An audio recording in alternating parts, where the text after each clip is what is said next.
Oh, thank goodness. Officer, please, come quickly.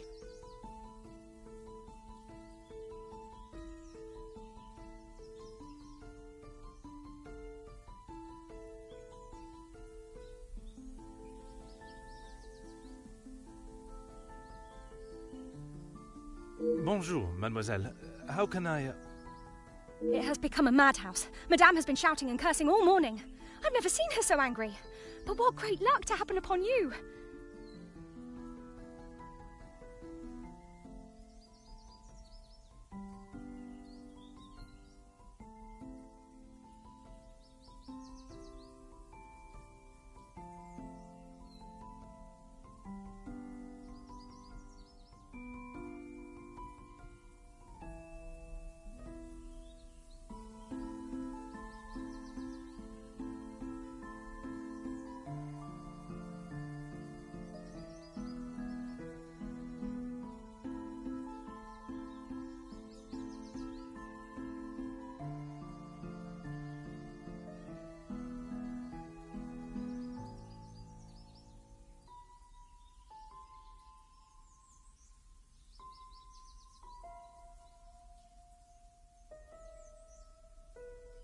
Please, try to remain calm.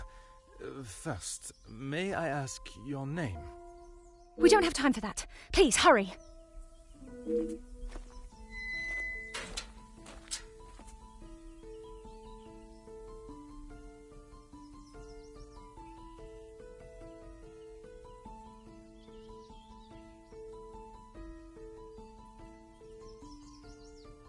Mademoiselle, now we are here, I must insist on your name before I can continue any further. I am Officer Hercule Poirot. I am Elizabeth, but it is the maidservant that we must consider. Forgive me, officer, but are you new to the area? I stand out so obviously. I mean no offence, only I have not seen you before. This is a small town, and you learn everyone's faces very quickly. Very observant of you, mademoiselle. I was recently posted here from the city, and a good thing I am here now. Let us get to the bottom of this madness you speak of.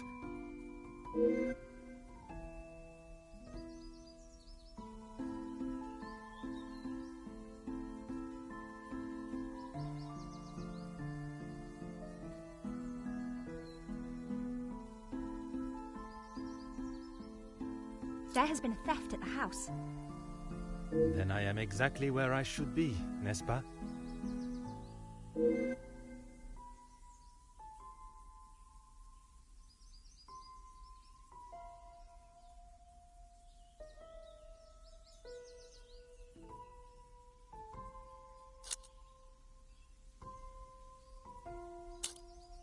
It is only one of Mademoiselle Angeline's most valuable bracelets, taken from her room. Then its safe return is of the utmost importance.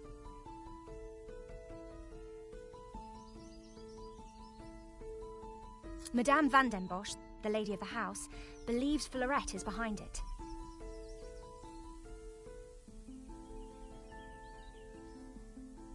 I'm afraid I do.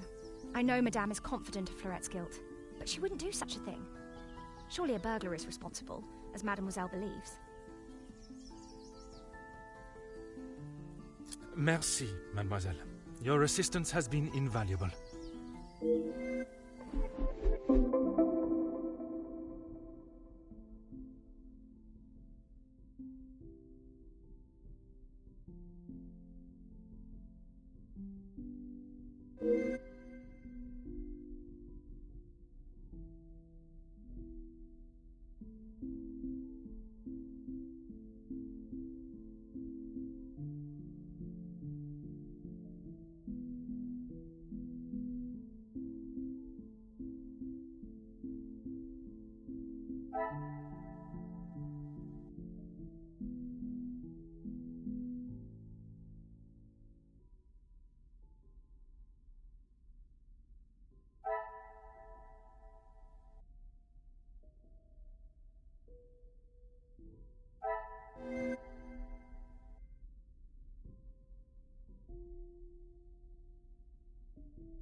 Magnifique.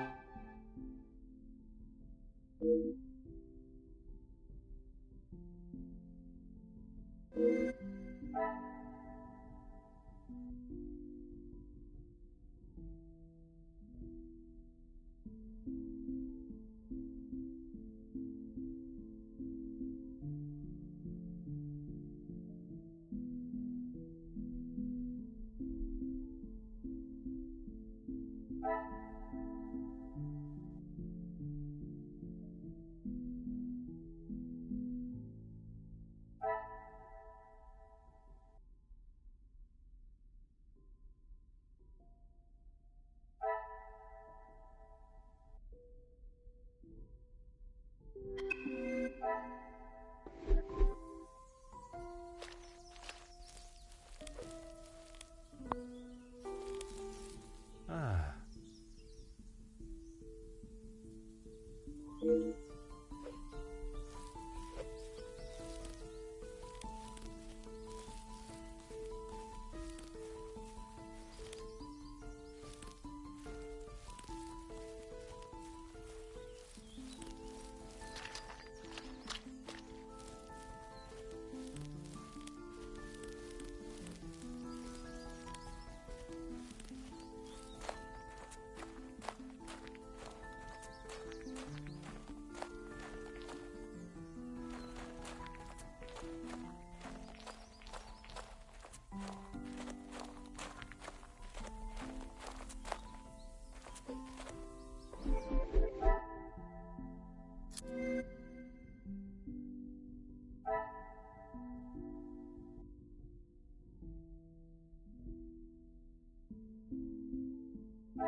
Of course, officer.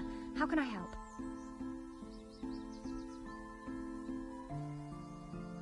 One set must be mine, leaving to find you.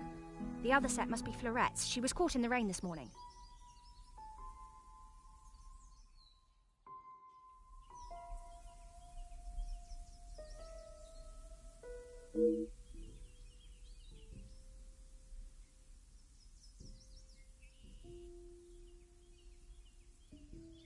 There is, sir. Luke, but he was called away from the house on a personal matter. Rahana, our cook, accompanied him.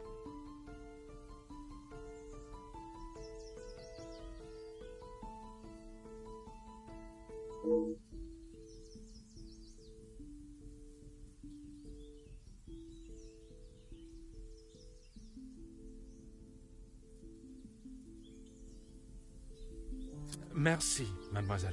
Your assistance has been invaluable.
Ah.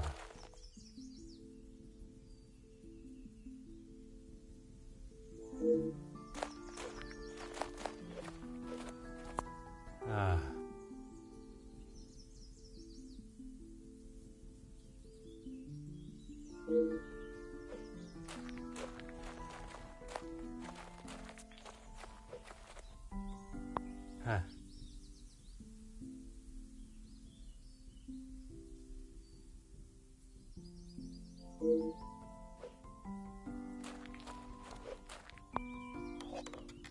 Aha.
Order and method. That is the way to solve the problem.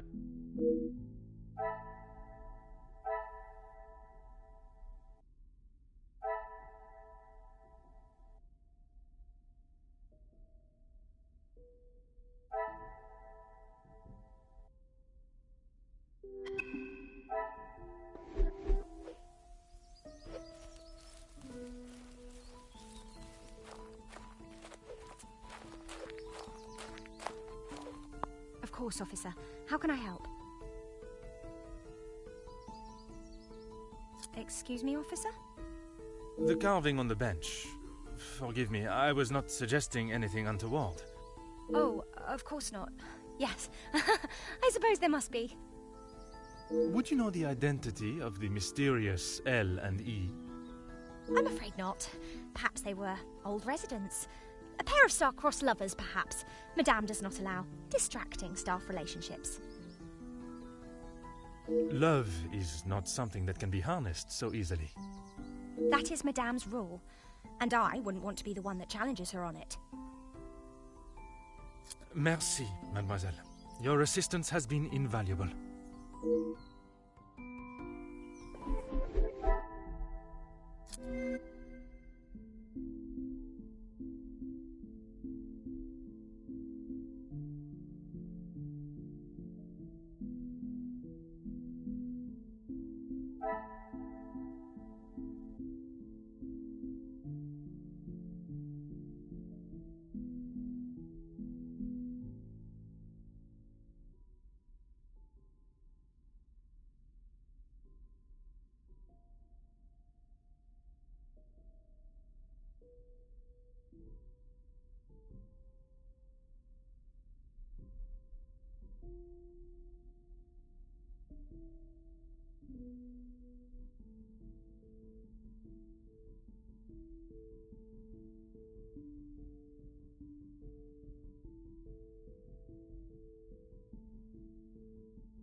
What a revelation!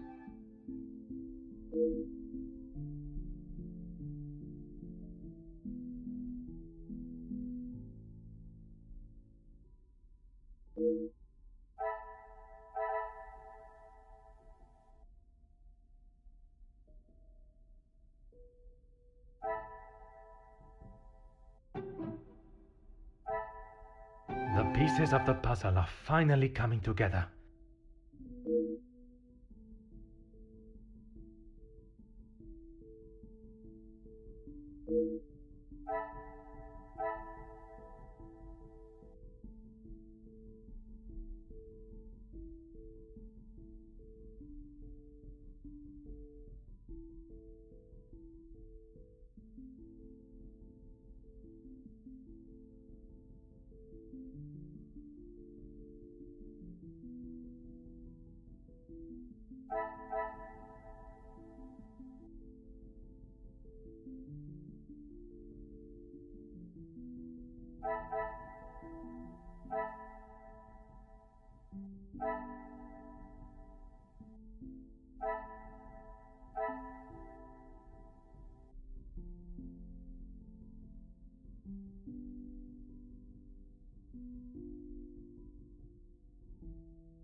Come, my little grey cells. We...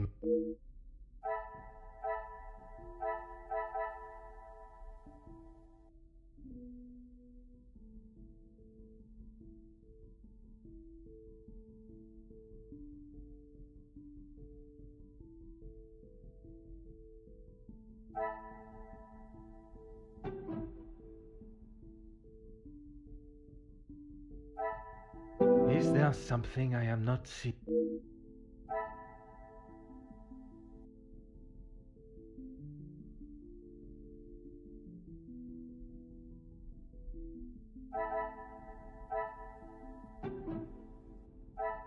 This will not get me any closer.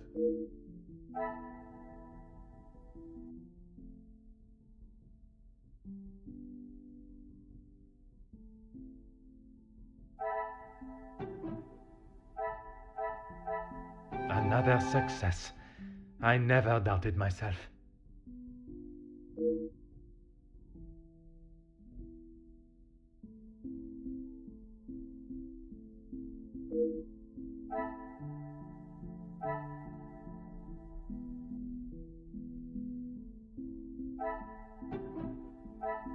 Some would say a lucky guess.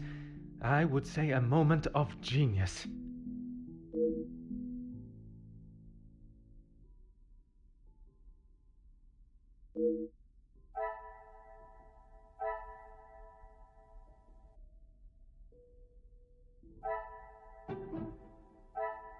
I should not be surprised by my own skills of deduction.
I have conducted my initial inspection of the house and grounds. It is now necessary for me to speak with those in the house. Of course. Thank you, officer. I'm sure Madame Van den Bosch will be happy to hear the police are investigating.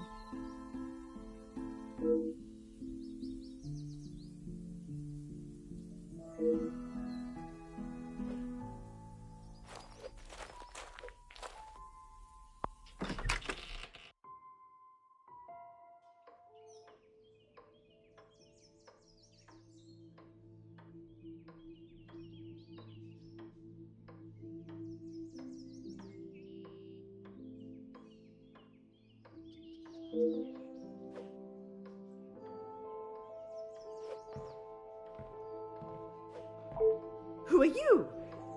You are not the commanding officer I requested. No, dear madame, I am Officer Hercule Poirot. I can assure you that... This will simply not do. I sent Elizabeth to bring me a competent lawman. And that is what she has brought, madame. Now, I would like to continue my investigation. You understand correctly. It is my daughter's bracelet. It is a rather expensive piece. And valuable to your daughter, no doubt. It was a gift. Yes, it was from her late father, my husband, the Viscount, and it has not gone missing. It was stolen.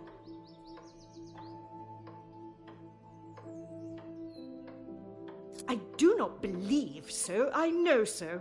It was Florette, the maidservant. I knew I could not trust her. And why is that? Because I don't. I do not need to explain myself any further, especially to a measly officer.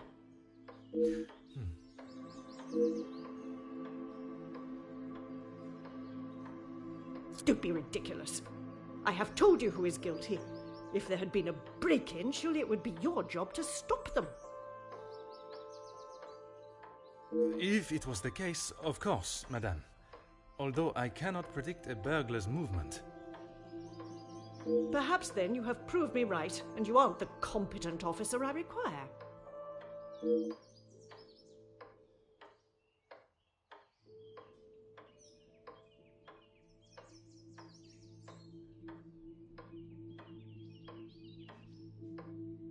Merci, madame. You have been most helpful.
Oh.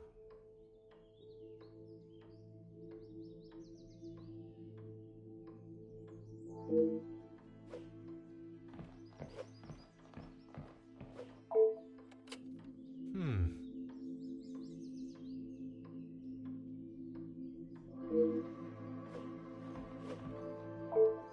Aha.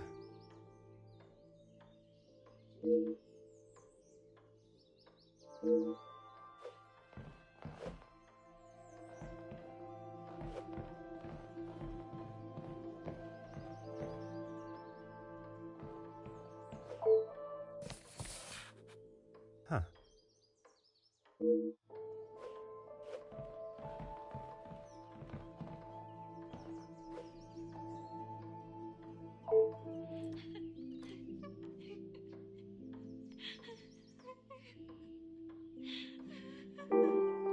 Ah.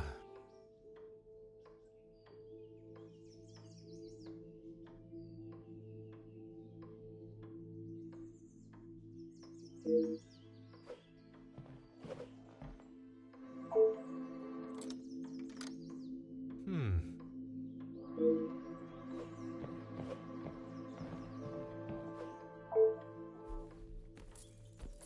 Oh.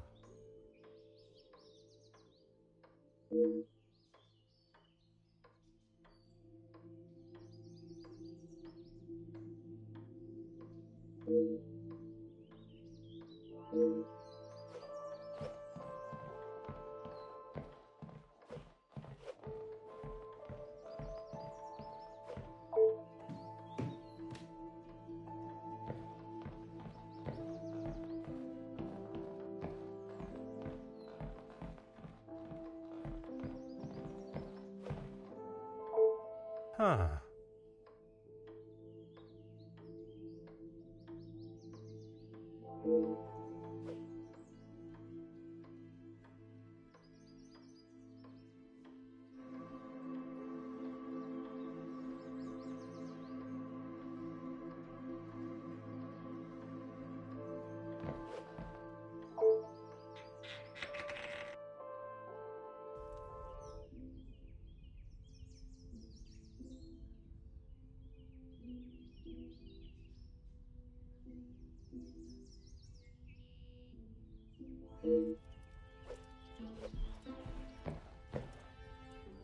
What do you think you're doing in here? Who let you in? Mademoiselle Angeline, I presume. Allow me to introduce myself. I am Officer Hercule Poirot. An officer of the law? But what are you doing here? Don't you need to be chasing down the burglar? Your bracelet has gone missing. It is only correct. I speak with all members of the house and investigate the scene of the crime. Ah, if we must. Merci. I will attempt to take up as little of your time as possible. Some rat stole my bracelet this morning. Even though it's clear someone has broken in, Maman refused to listen and blamed Florette.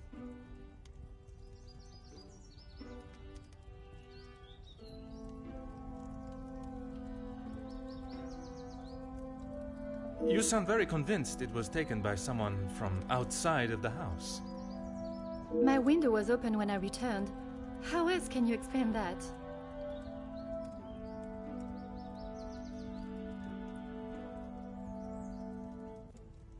It is of great value. Money was no object to father. It was a gift from your father. I can only assume it holds great value to you also. Of course it does. What a silly thing to say. It's a good thing Maman had it insured with the others.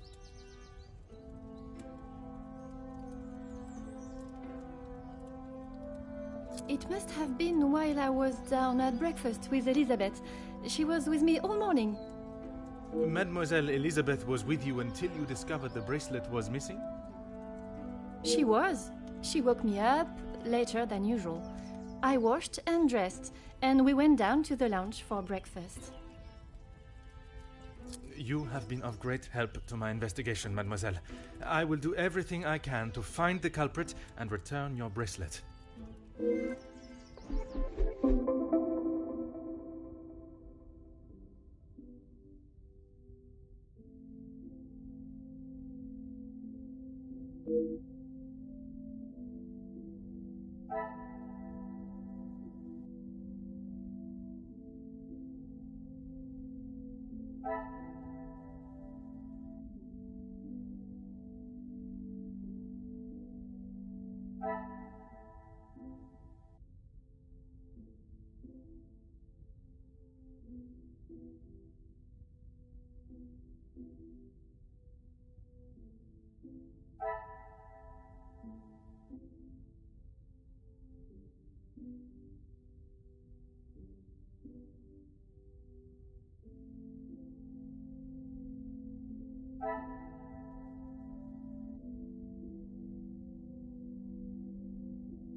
Aha.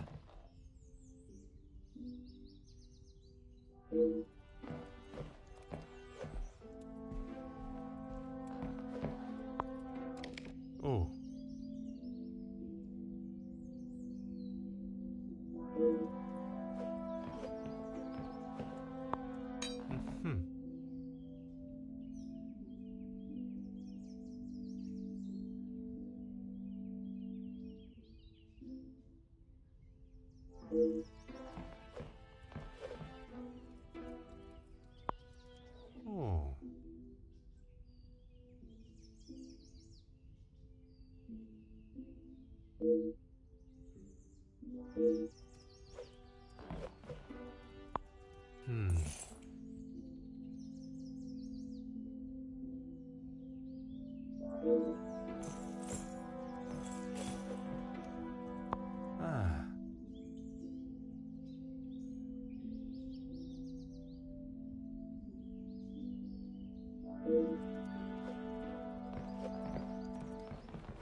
Really, officer, you are wasting both your time and mine.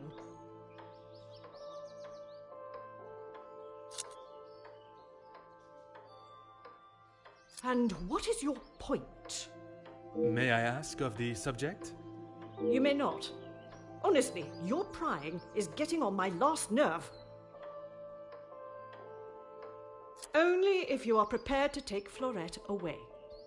It is an offense to incarcerate someone without suitable proof of misdeeds. I must question Mademoiselle Florette to gather her version of events. If you will not do your duty and lock her up, then I must. She shall remain there, and I, the key holder, until she is led from the room in handcuffs. Merci, madame. You have been most helpful.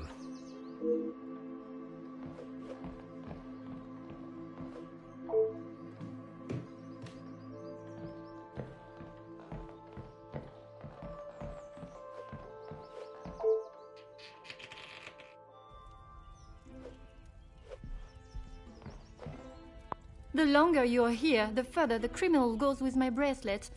But by all means, fire away. Is one bracelet not enough?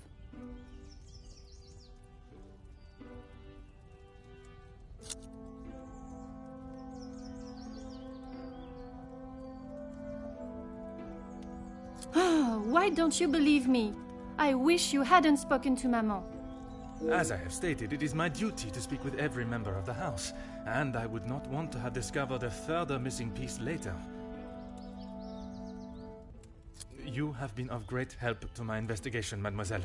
I will do everything I can to find the culprit and return your bracelet.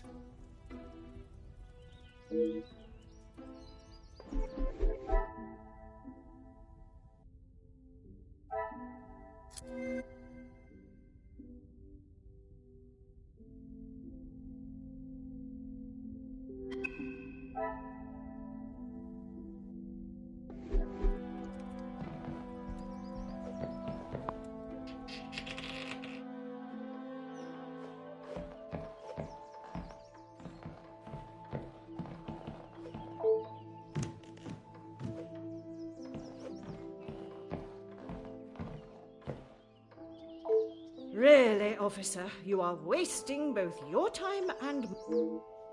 Merci, madame. You have been most...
I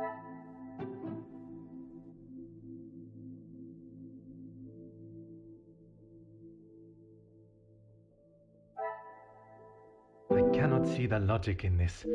Perhaps a second look at the evidence in front of...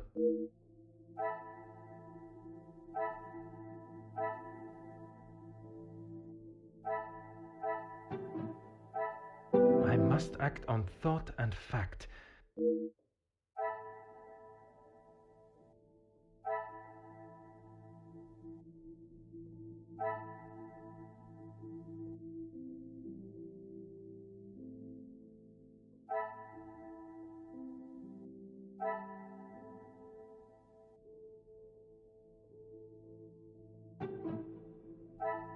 I must take a different approach if I am to uncover the truth.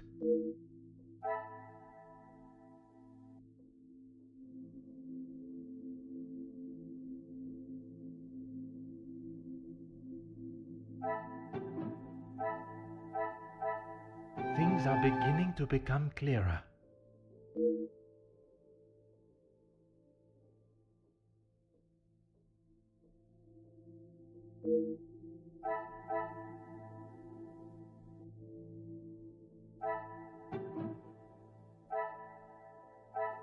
Another success.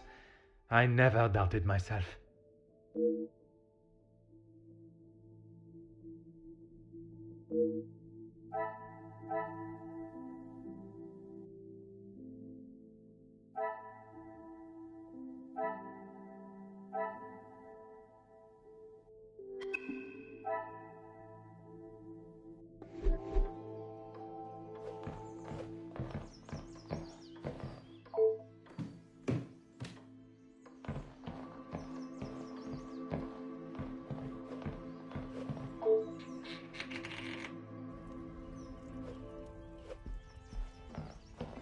The longer you are here, the further the criminal goes with my bracelet. But by all means, fire away. How should I know? I returned to the room and father was face down on the floor. It must have been the burglar. So it is your father that is the subject. Isn't he handsome? I remember watching him sit for it. He kept looking across and smiling at me. The artist was getting awfully angry at him. Maman never wants to talk about him. She says it's too hard, but she acts more like she doesn't even care he's gone. I'm sure that is not the case. It must have been very hard for her, for you both. I miss him every day. He always knew how to put a smile on my face. I remember how much fun we would have, all three of us. In the summer, father and I would play hide and seek while Maman read. She always helped me though whenever it was his turn to hide. I would stand in the gazebo, cover my eyes and count, and when I turned, he was nowhere to be seen. Maman would lower her book and flash a look towards his hiding spot. After I found him, he clapped and cheered as though I had won a gold medal.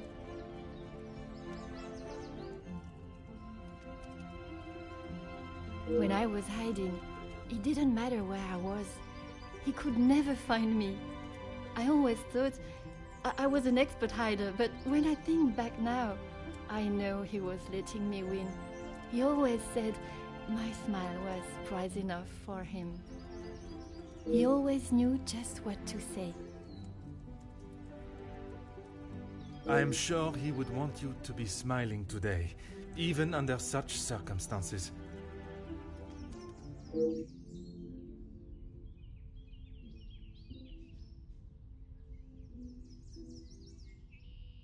You have been of great help to my investigation, mademoiselle.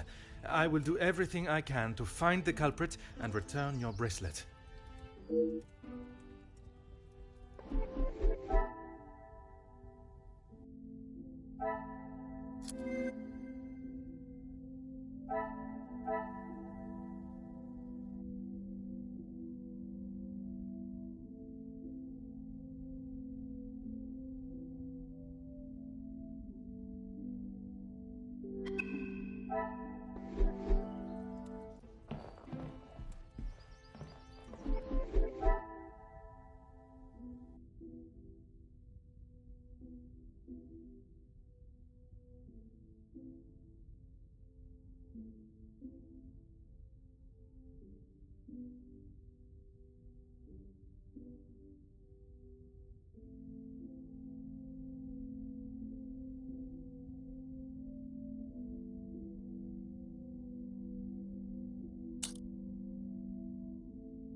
Really, officer, you are wasting both your time and mine. Merci, madame. You have been...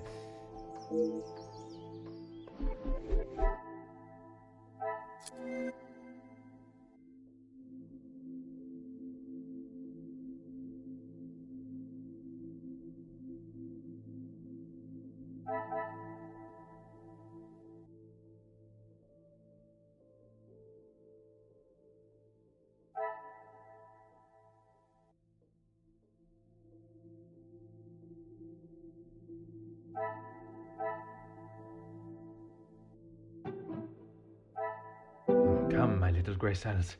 We must think logic.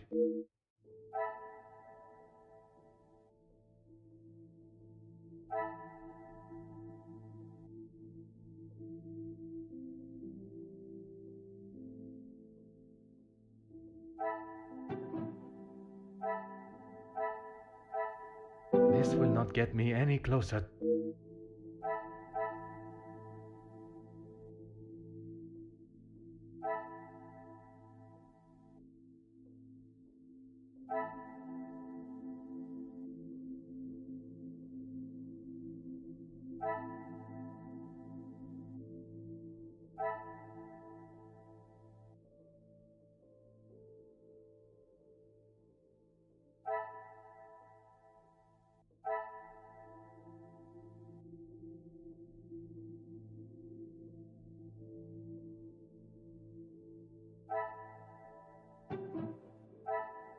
I cannot see the logic in this. Perhaps a second look at the evidence in...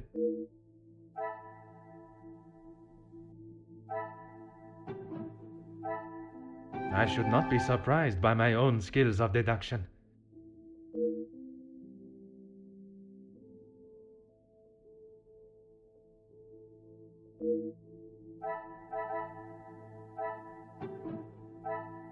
Is there something I am not seeing?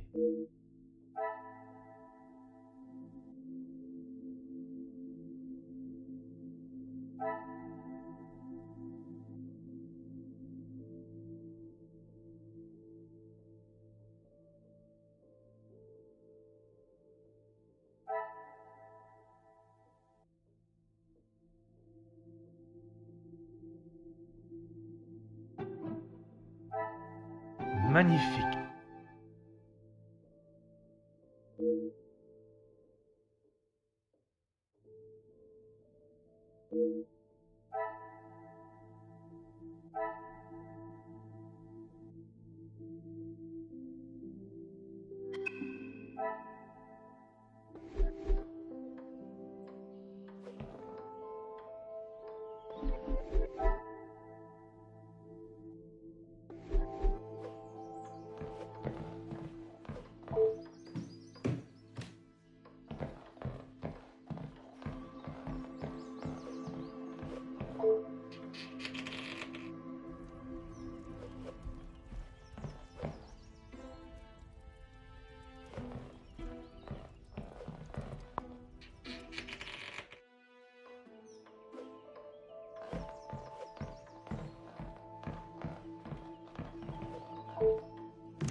Mademoiselle Elizabeth, I hope you are feeling less distressed now.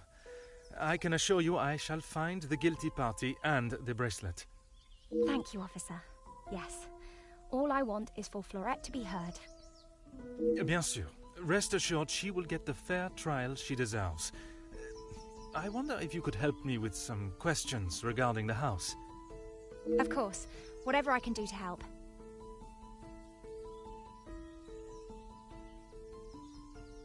When I left, Madame was with Florette in there. Surely she would not have locked her in. It must have been an accident. Madame Vandenbosch should not be deciding her fate. Would you grant me access to speak with her? I would, sir, but I don't have the key. There is a spare somewhere, though. Oh, how awful, the thought of her locked in there. Do you have any thoughts as to where I may find it? I'm sorry. Madame does not trust the staff with such knowledge, even me. Although I did overhear her once say it was hidden somewhere, close to her heart. Whatever that means.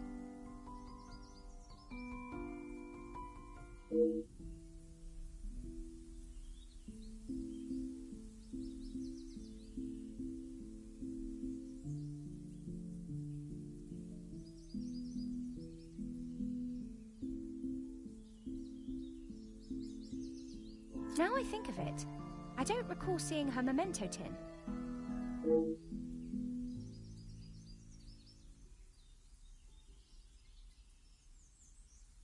She holds her keepsakes from her father and other gifts or tokens in it. She has such a wonderful collection. She's very lucky. She normally keeps it close, but I didn't see it this morning. Merci, mademoiselle. Your assistance has been invaluable.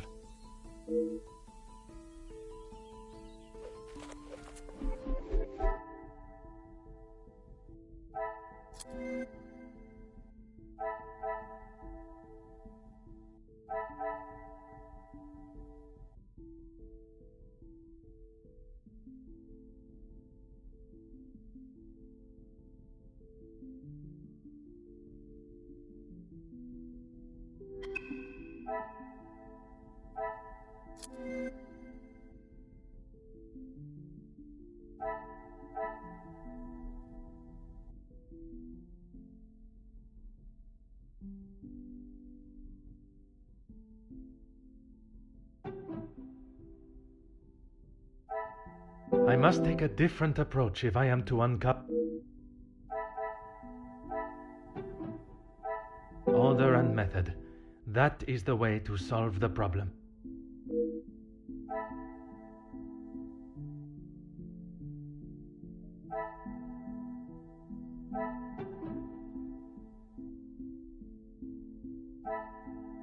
Some would say a lucky guess. I would say a moment of genius.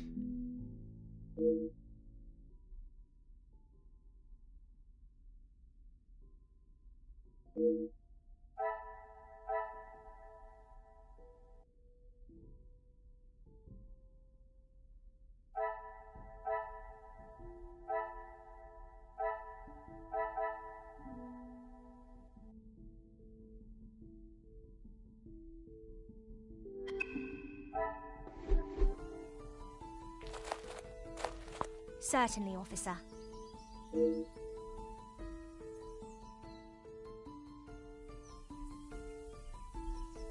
Madame is the one with the refined taste. Angeline and I are much more partial to a simple love story. Aren't we all?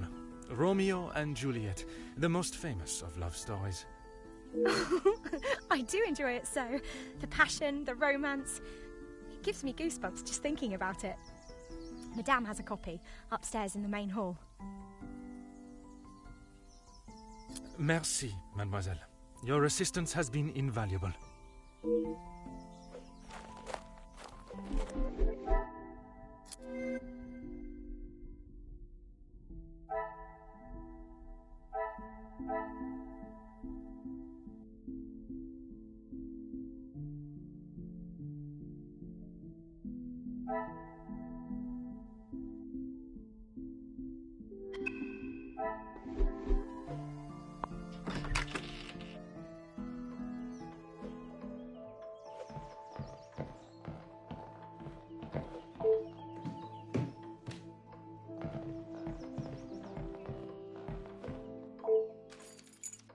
Ah.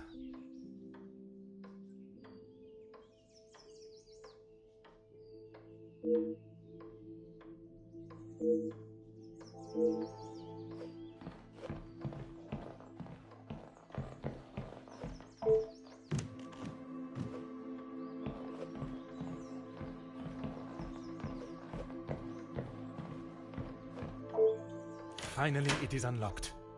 What exactly do you think you are doing? If I am to serve justice, I must be able to reach and talk with young Florette. The girl is guilty and shall pay the price for her crime. I shall see to that. If you wish to listen to her feeble attempts to explain herself, so be it. Everyone deserves to tell their side of the story, whether a feeble account or not.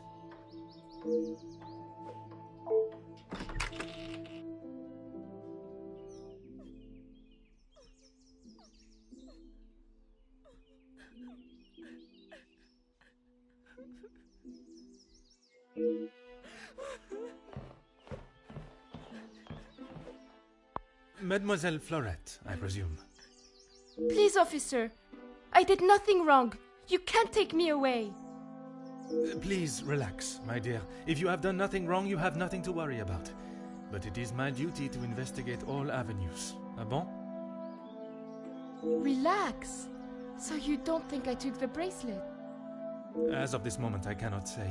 But answering my questions honestly will certainly help your case either way.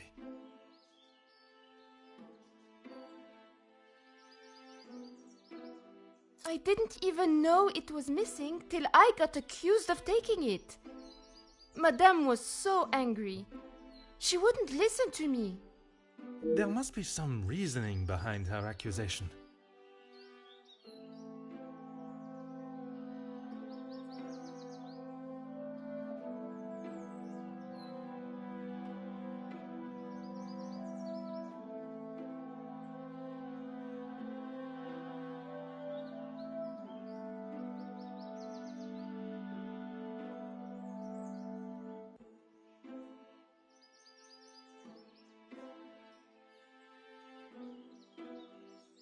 How could I have taken it? I've been in town most of the morning. I was even late coming back. Then I was preparing breakfast.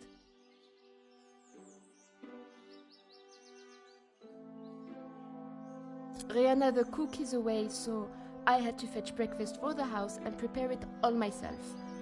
How does she expect me to do that all on my own? From what I understand of Madame van den Bosch, she would not have been best pleased you returned late for breakfast. Not best pleased? I thought she was going to batter me to death with a baguette. I hid in the kitchen and then tried to stay out of sight in the lounge until breakfast was over. Didn't want to put my head near her jaws while she was still hungry.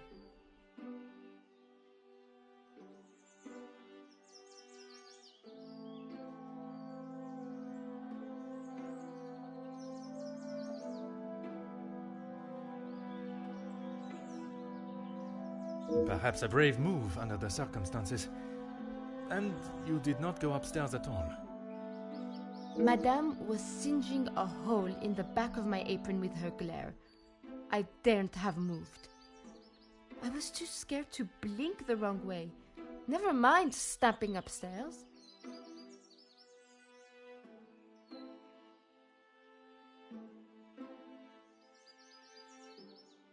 I must just be slow, monsieur.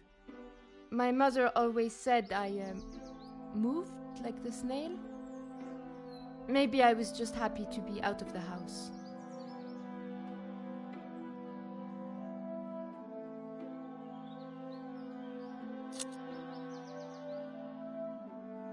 I had a lot to do. I lost track of time.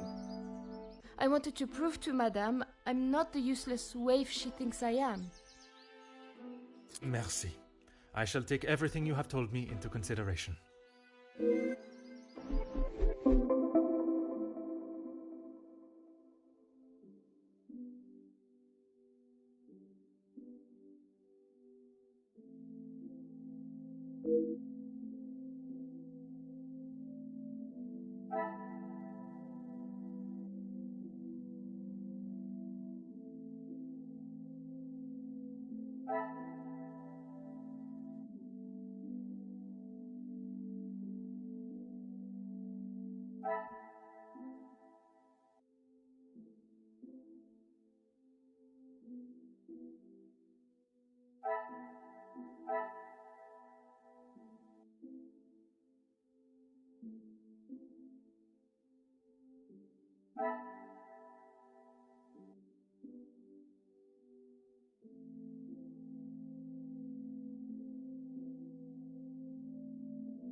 Huh.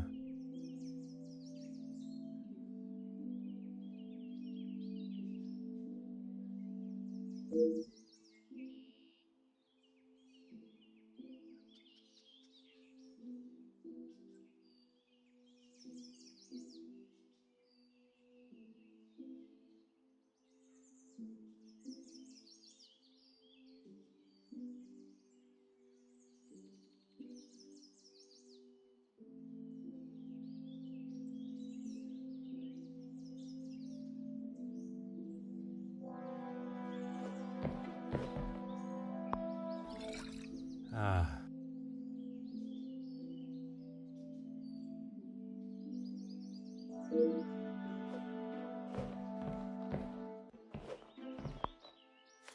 Oh.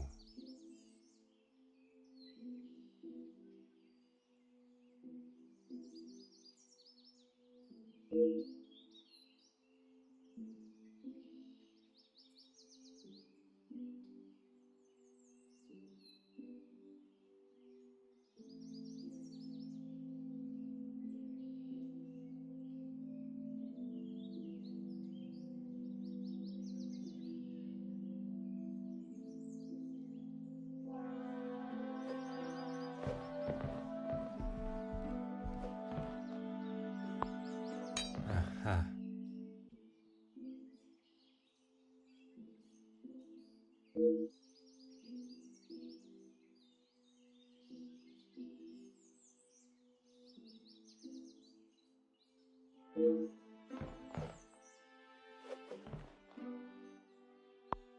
Aha.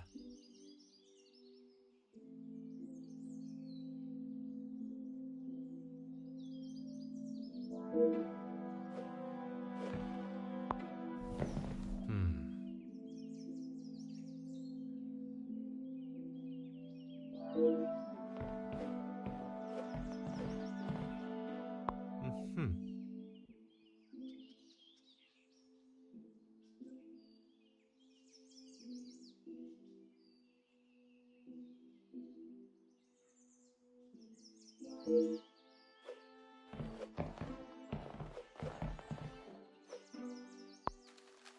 Oh.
The longer you're here, the further the criminal goes with my bracelet. But by all means, fire away.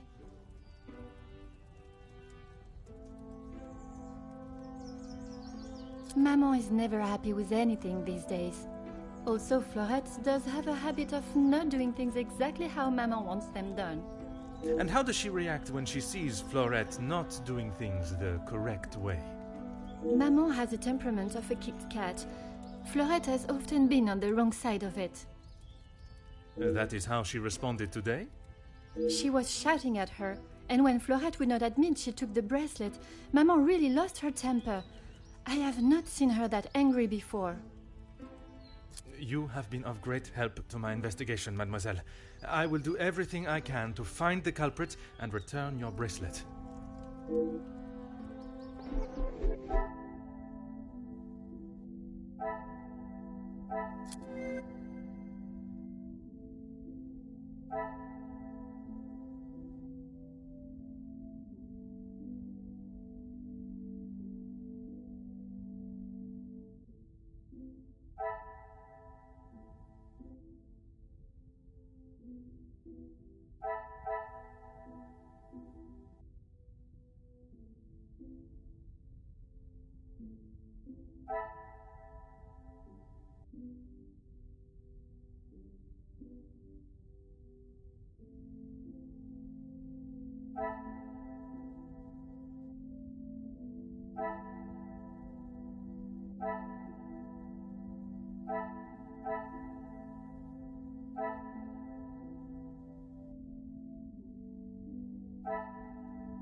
Things are beginning to become clearer.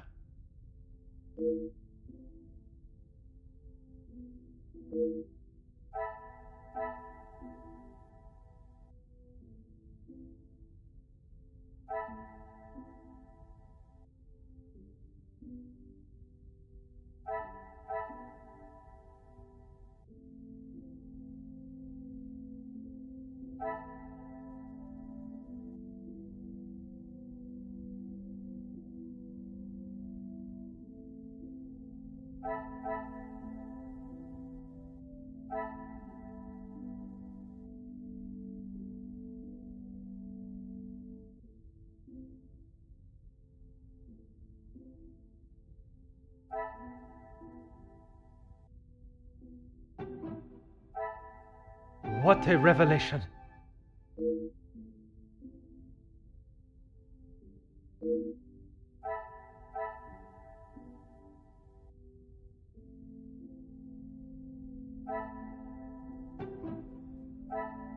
The pieces of the puzzle are finally coming together.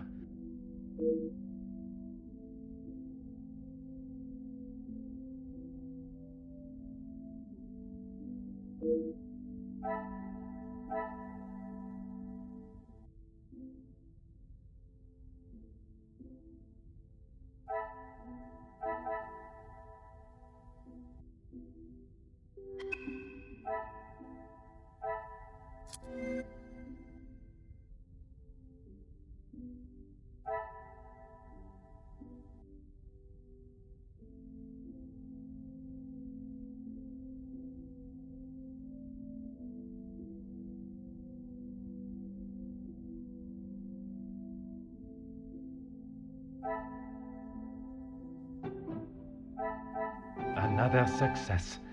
I never doubted myself.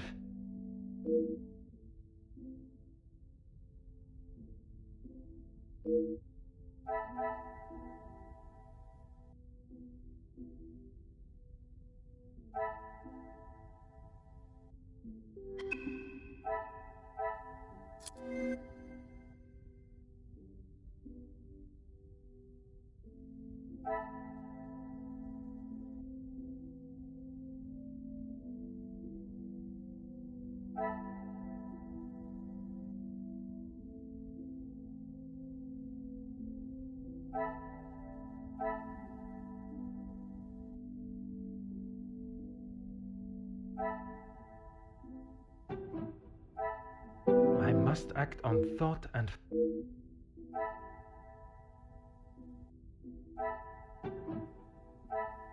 Some would say a lucky guess, I would say a moment of genius.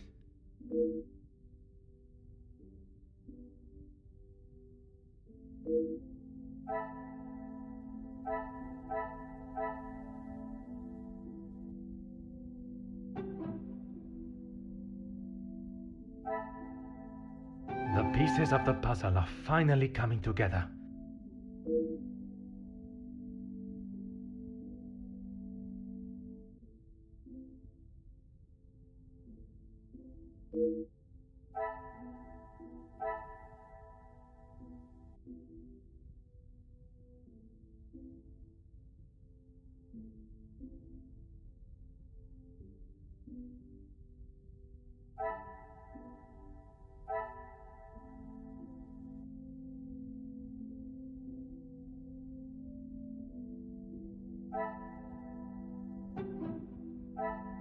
Things are beginning to become clearer.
The longer you're here, the further the criminal goes with my bracelet.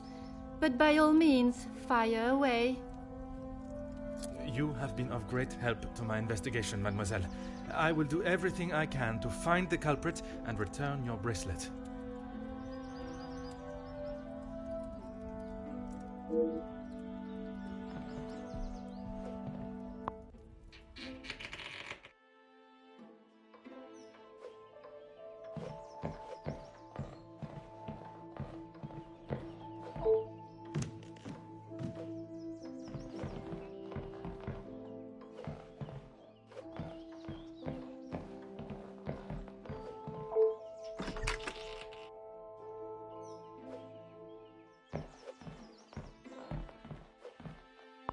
Anything to show you I didn't do it. And madame, I need this job, monsieur. Yes, another thing on my to-do list. I'm afraid it's not in the same condition as when I picked it up. At whose request? It was a favor for Lizzie. I didn't mind having to get it. Merci. I shall take everything you have told me into consideration.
Really, officer, you are wasting both your time and mine.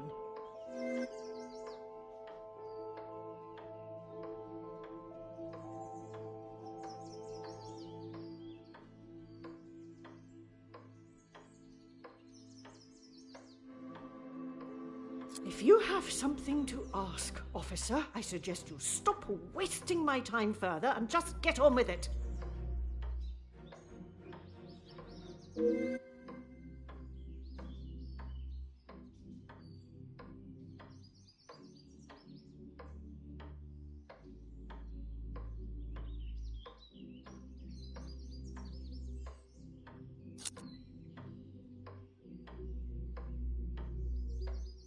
I have already told you everything you need to know. What else is there for you to contemplate?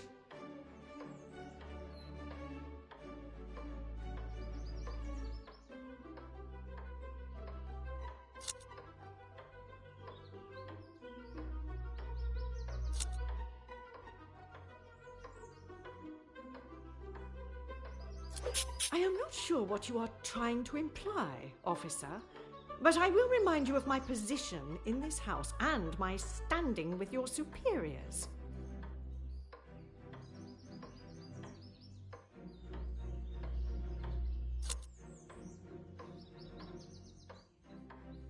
It is challenging at times, I will admit.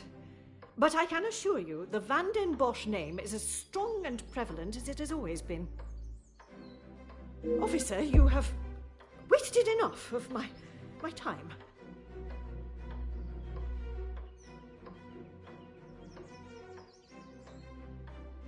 My intention was not to anger you, madame. I was merely commenting on an observation. If you have something to ask, officer, I suggest you stop wasting my time further and just get on with it.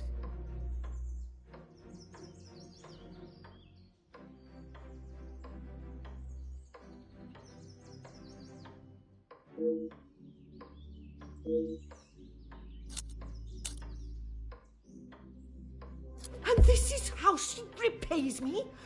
I will not be happy until I see her sufficiently punished.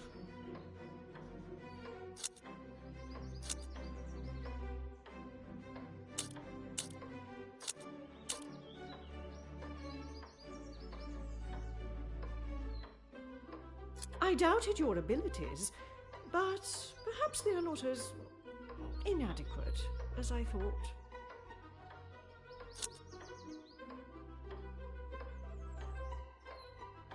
It is challenging at times, I will admit. But I can assure you the Van den Bosch name is as strong and prevalent as it has always been. I have tried my best to provide for Angeline, although sometimes she may not see it that way. She is not to know about what we have discussed. It is my burden to carry.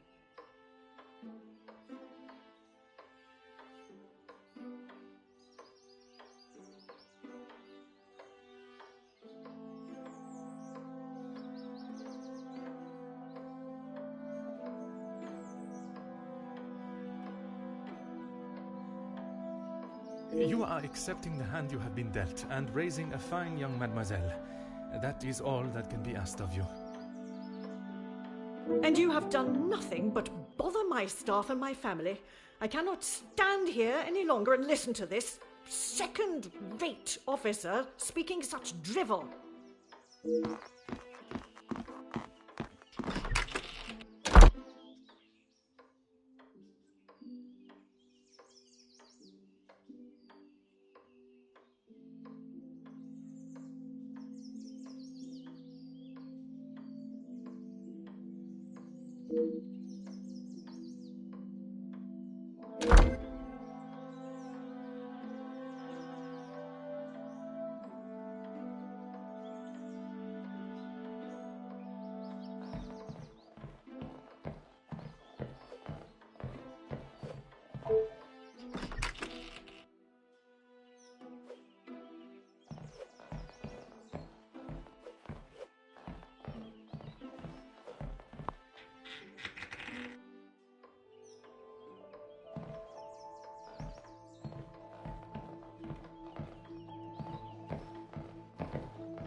Certainly, officer.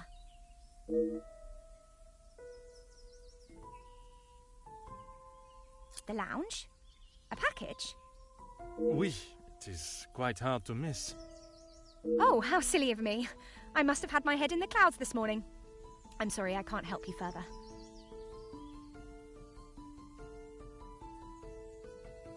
Besides the terrible rain? No. I woke, began my duties with Mademoiselle. I had already laid out a clean dress. I helped her into it, and prepared her for the day before getting started on tidying her room as neat as a pin. And the bracelet was still there when you left the room for breakfast? I'm sure of it. I had it down before Mademoiselle Angeline. Why, yes, officer! I misplaced it after wiping a stain from Mademoiselle Angeline's sleeve at breakfast. You are a great detective. You are not the first to say.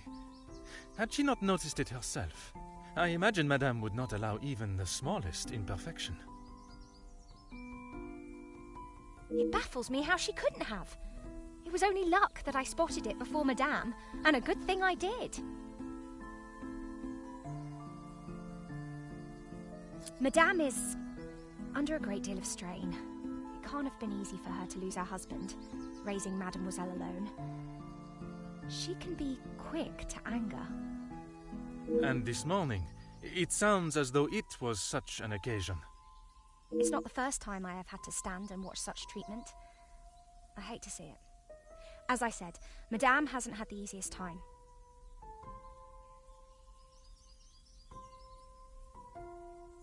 Madame's scolding of Fleurette this morning was the worst I have seen her temper. I wish she could see that Fleurette is just trying to do her best.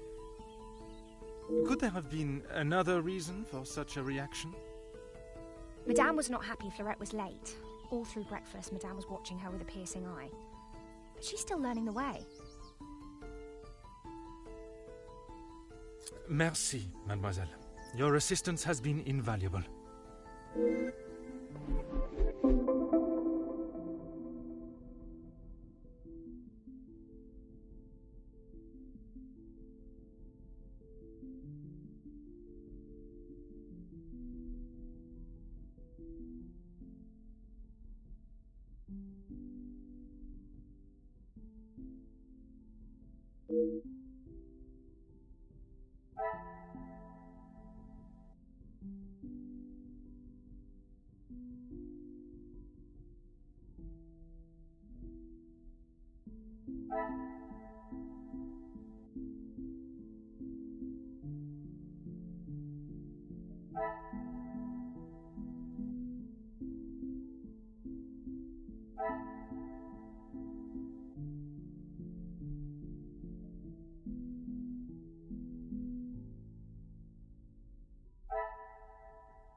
What a revelation!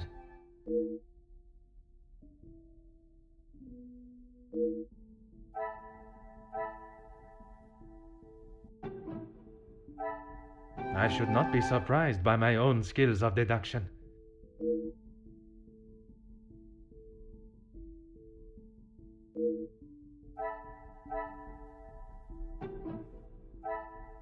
Magnifique.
cannot see the logic in this.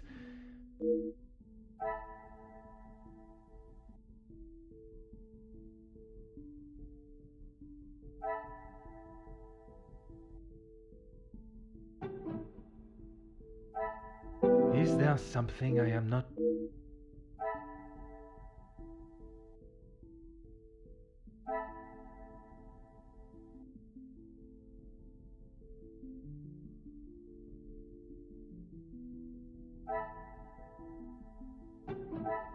This will not get me any closer to my goal.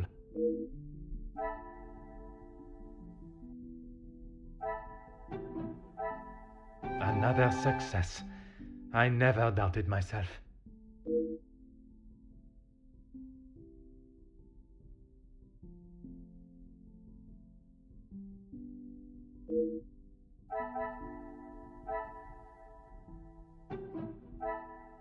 Come, my little grey cells.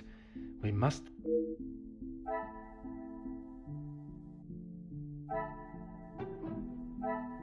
The pieces of the puzzle are finally coming together.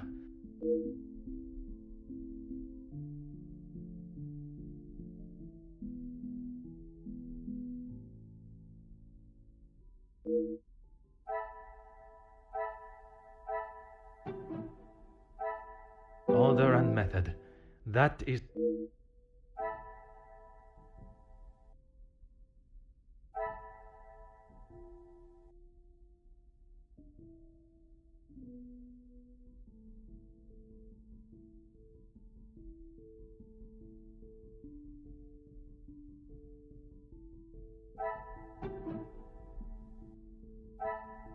I must act on thought and fact.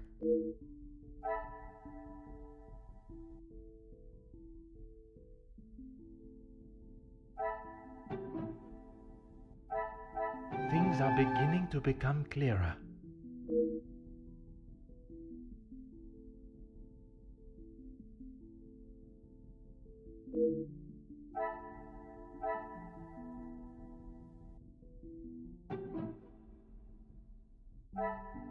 What a revelation!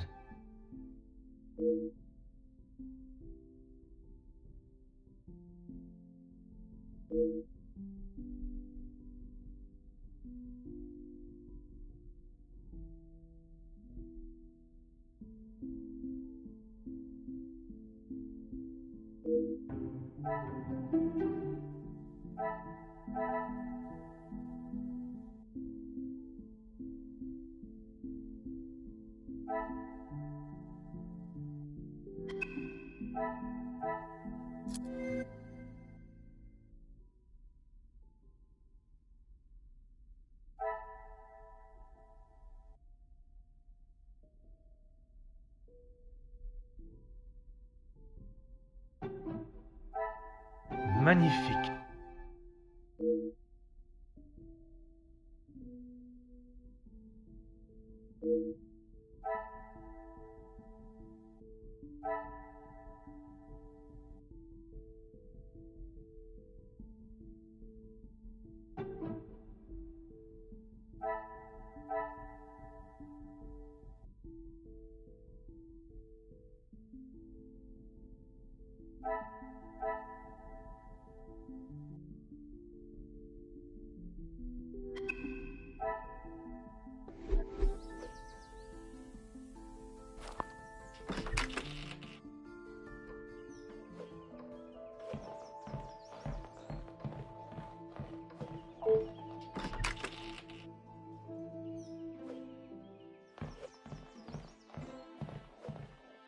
Anything to show you I didn't do it.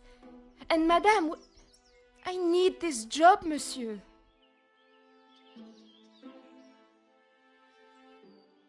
She never used to be such a witch.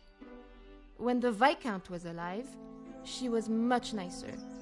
He was the head of the house, he gave the orders, and he treated us right. I would have gone long ago, monsieur. But my family can't afford for me to be picky about my employment. I was not aware you were supporting your family, and at such a young age. Papa lost his job at the factory just before he left for good. so Mama had to work even more. I was old enough, so I went to work. When I joined the Vandenbosch house, the Viscount was very kind. I didn't think he would care, but he wanted to help. He gave me some extra in my first pay pack, enough to keep the landlord from kicking Mama out at least. No one had ever been that nice before. I didn't know what to say, but all he wanted me to do was work hard for her. He even let me to go home and visit Mama and my brothers at Christmas with a food parcel from the kitchen. Mama said she had never seen so much food. It's always been hard for her. Even before he left for good, Papa wasn't around much, and even when he was, we both wished he wasn't. My brothers were too young to remember what he was like, I hope. When I walked in Mama's house, everything seemed so much smaller. I must have got too used to the size of this house. I swear, you could fit our house in just this lounge. We didn't have much, but we didn't want for much. It was simple and it was home. The valuables in the house do not determine the love it shares. Someone should tell Madame that. Not that she'd listen anyways. I will uncover the truth of what happened today, mademoiselle. That, I promise you.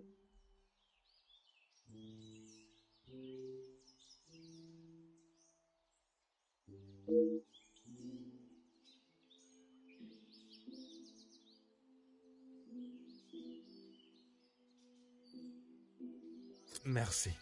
I shall take everything you have told me into consideration.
I must take a different approach if I...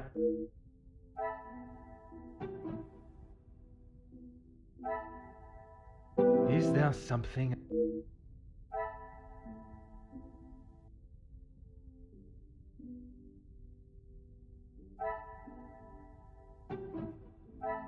I must take a different approach if I...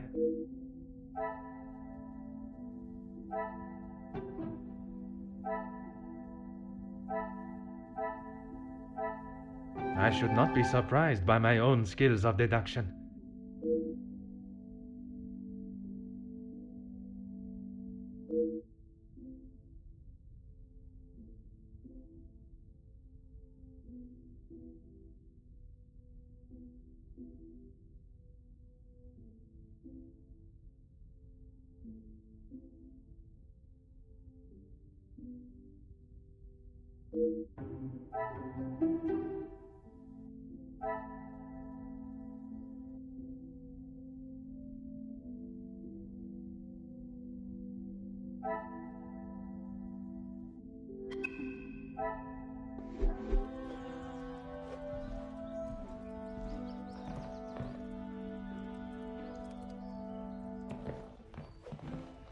The longer you are here, the further the criminal goes with my bracelet.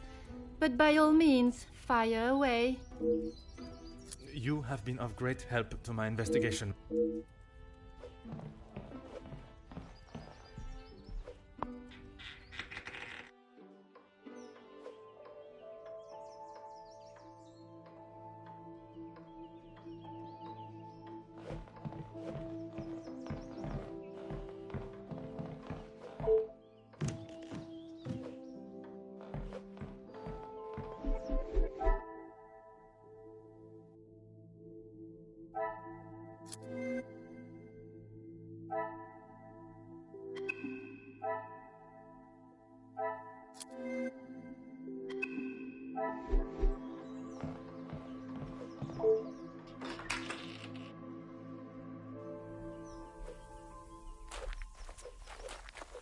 Certainly, officer.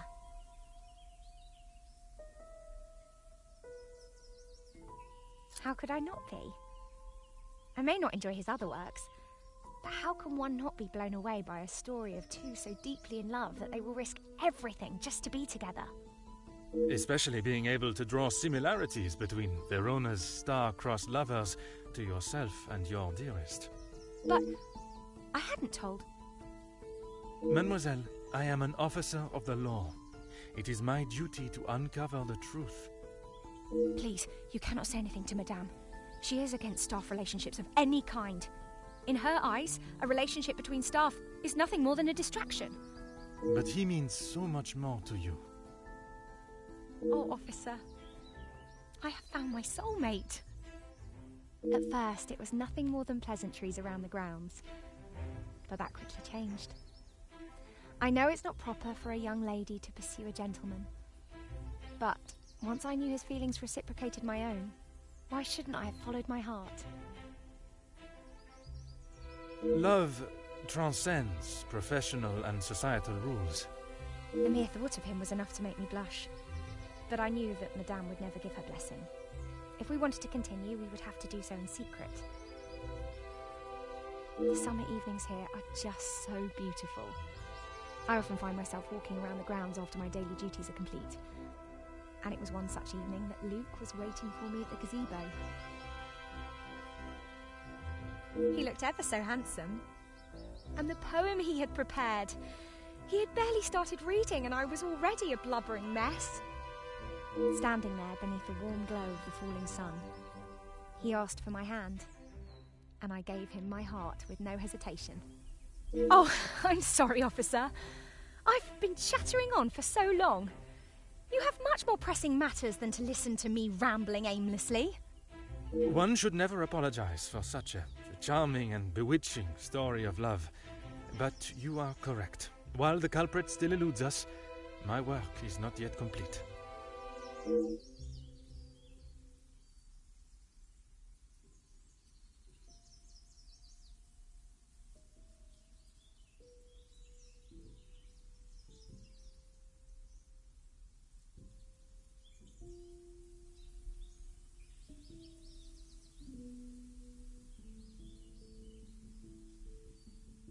You have found the culprit and the bracelet. Everything will be revealed in good time. Would you be so kind as to gather everyone in the lounge? Of course. Merci, Mademoiselle Elizabeth, for gathering everyone. Will Madame Van den Bosch be joining us shortly? She stormed past me not long ago, and I have not seen her return. Very well. Under usual circumstances, I would wait. But I think we have spent enough time on this matter, n'est-ce pas?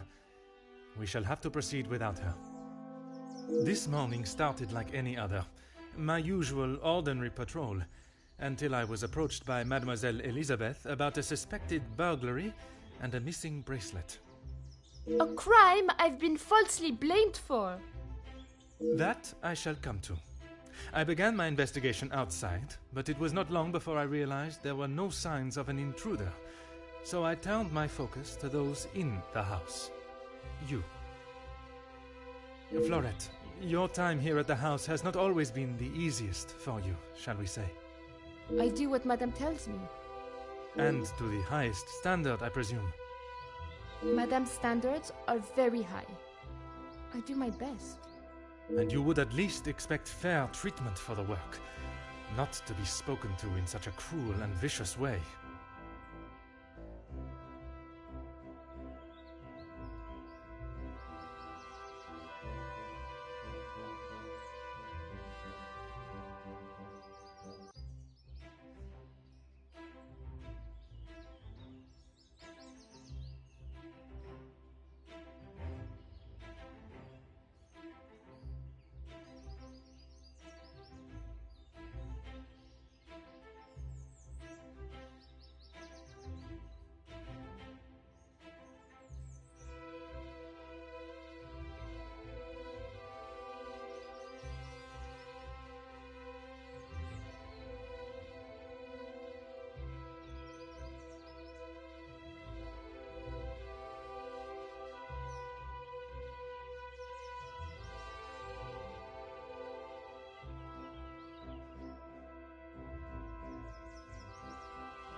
Monsieur? I refer to how poorly Madame Van den Bosch treats you. You are at her beck and call, and she does nothing but belittle you.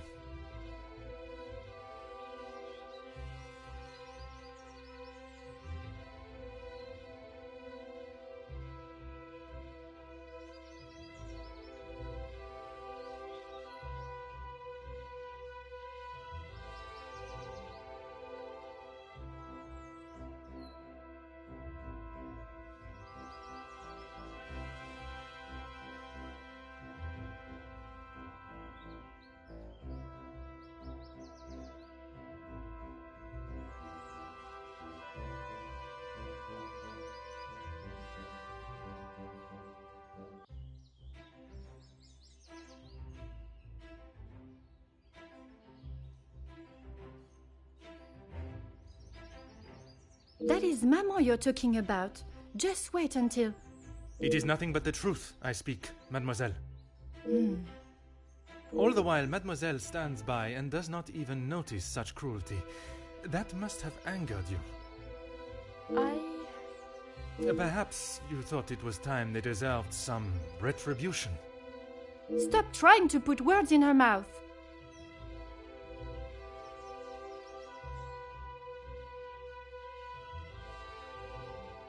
I am merely giving her a voice, one that has been silenced for so long. Maybe I do think she deserves it. She's had the world handed to her on a plate, and the likes of me get nothing. Doesn't make... A motive begins to rear its head. You're just trying to get me to admit to something. Well, I've done nothing. Allow me to finish. I am sure you will want to hear what follows. Let us return to this morning.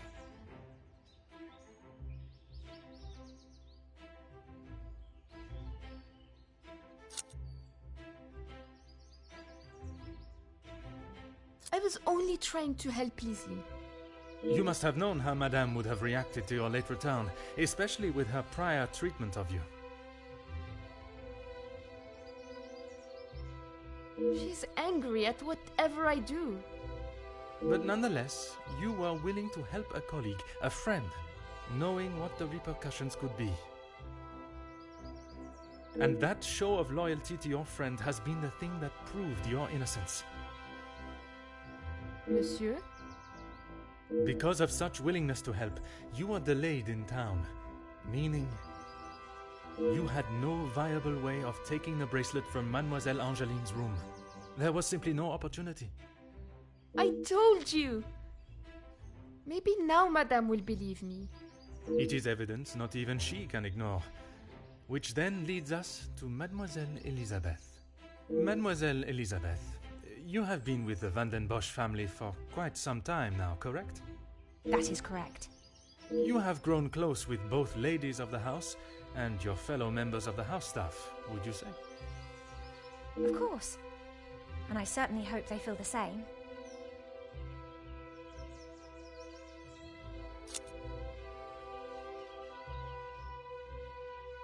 Officer, please. Elizabeth, what is he talking about? I am referring to the lengths Mademoiselle Elisabeth has gone to remain in your maman's employment. It is Madame's house. She can enforce whatever rules she chooses.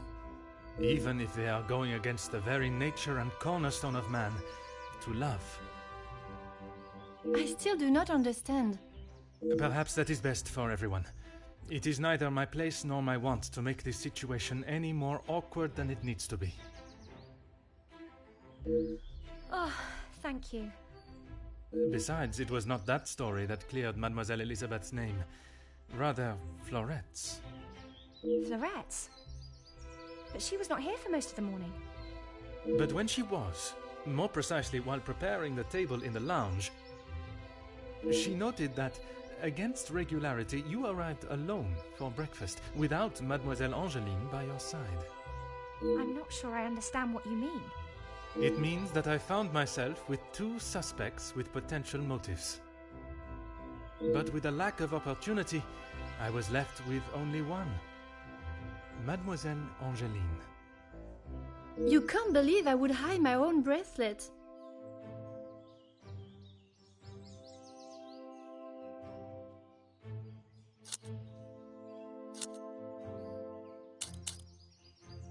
I have nothing to say.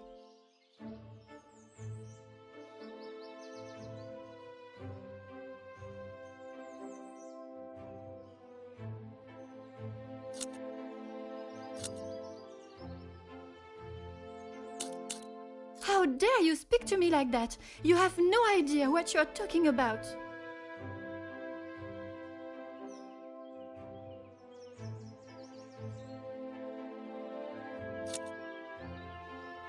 You can't actually believe I would hide my own jewelry. If you didn't, explain to me how your memento tin with the bracelet inside came to be lodged inside the chimney of your bedroom fireplace. You have no proof I put it there. Besides you being the only one in the room alone, even after finding the bracelet, I still did not know why you had done it. Until I contemplated why Madame was selling so many heirlooms and art. You had no right to snoop through our house in the first place. When it is part of my investigation, I have every right, mademoiselle. The unpaid bills and final notice from the telephone company. Maman can do what she wants with her art. That means nothing. But when there was no more art to sell, what then? You could not risk her taking your father's bracelet and selling it. So, you staged a burglary pretending it had been taken, preventing her from selling it. Then you stood back as the innocent Florette paid the price. She didn't think about me at all. She was going to take my bracelet and sell it off. It would have just ended up on some old wrinkly wrist. I didn't think Maman would blame her. I didn't think she would do anything. But she did. And somehow that evidently didn't cross your mind. When Madame returns, you shall have it all to explain. Maman can't know what I have done. She will be furious. But Mademoiselle Florette will be proved innocent. And that is what is important. No crime has been committed, so I see no reason why this should continue any longer. It is time you considered the consequences of your actions. And now, you must face them head on.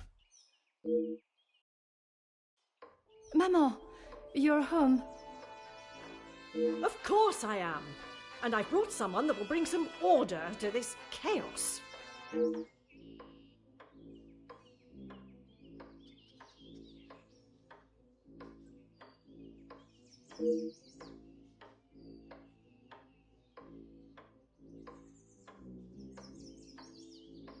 Major, I can assure you I have this situation under control. From what I have heard, you are far from it. The missing bracelet has been found, and the guilty party has been identified. I am well aware that the maidservant was behind it all. And yet I see her standing as free and innocent as you and me. I am sure Madame Van den Bosch has informed you of her suspicions, but I'm afraid it was merely speculation. Excuse me? After conducting a full investigation, the evidence and facts led me to deduce...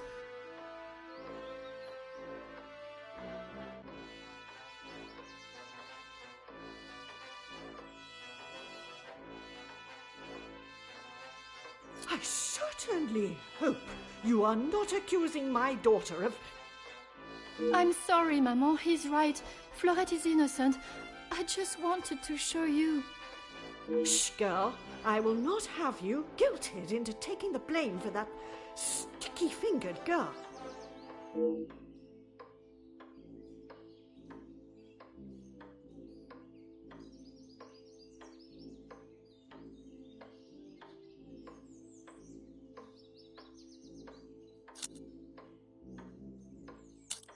Perhaps it would benefit you to remember you are nothing more than a simple officer of the law. Officer Poirot, a word. Madame Van den Bosch was forced to make her way to inform me, alone, I might add, of the goings-on at the house today. Major, with all due respect, she was impeding the investigation. This may be how some officers act in the city, but here we show respect to our citizens. You are an officer of the law and should act as such. Insubordination like this will not be tolerated. As the ranking officer, I have conducted my investigation and... Ranking officer? Ha! You are an auxiliary officer. You have little authority over anyone, let alone a major. You would be wise to remember who is close friends with your commanding officer. After what I have heard of your past in the city, I'm sure he would look upon today's events as another failure at the hands of Officer Poirot.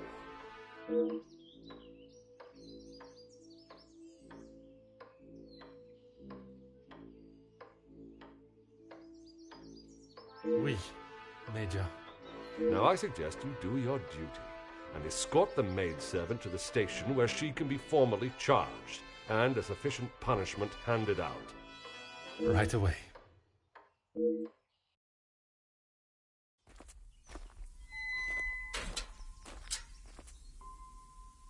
I'm sorry, mademoiselle. This is not the outcome I expected.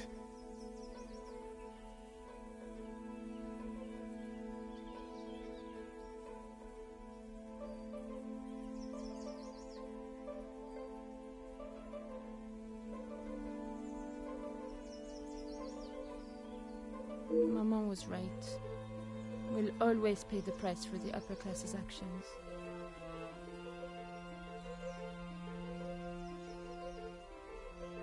We will do everything we can to clear your name.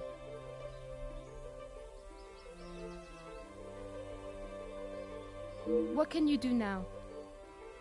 Madame said I'm guilty of a crime and I'll be punished. That's that. A crime that was never committed. Once the truth is explained, this wrong shall be set right. Angeline did not intend for you to be arrested. Surely you know her better than that. I should have known better than to expect anything else. Justice and fairness don't reach the likes of me.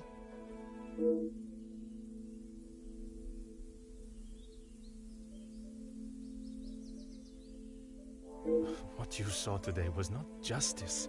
In the eyes of the law, you are innocent and have been harshly treated and wrongly accused. No one will be going to jail. But that doesn't help my employment, does it? That I cannot save. But your freedom, I shall make sure of that.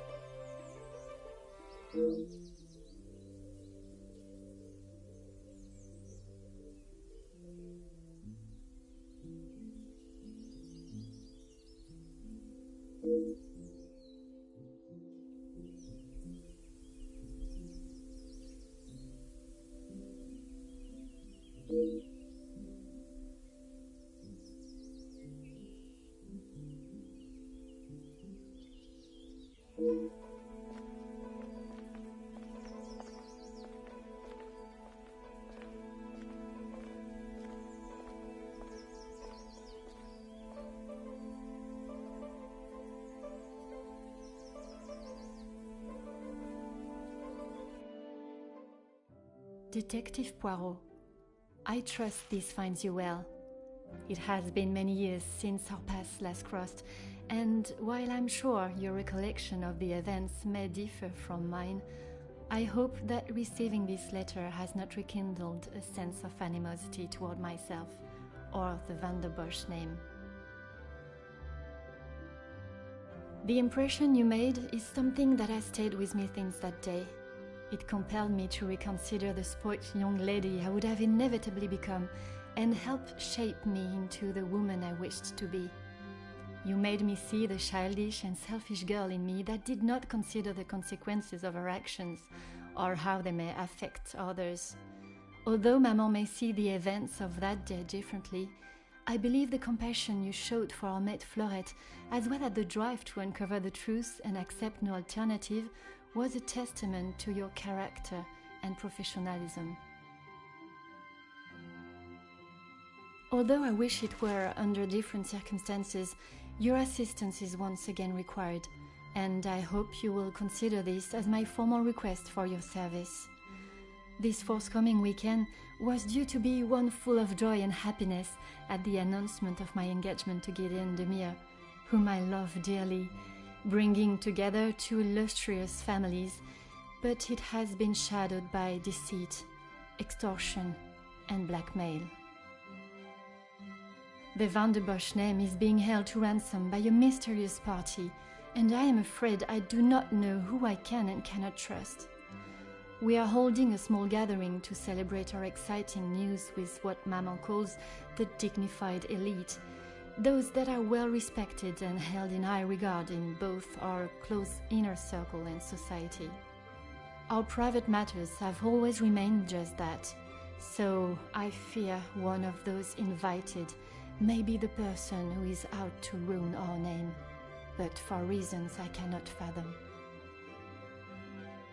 I have enclosed a first-class rail ticket for you to join us for the announcement, and having contacted your superiors and the correct authorities to request your assistance, which they were more than happy to grant me, I shall expect your arrival with great anticipation. There shall be a carriage waiting for you at the station to bring you directly to Mnemosyne House. I thank you in advance in our time of crisis. Yours respectfully, Angeline Van der Bosch.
Bonjour.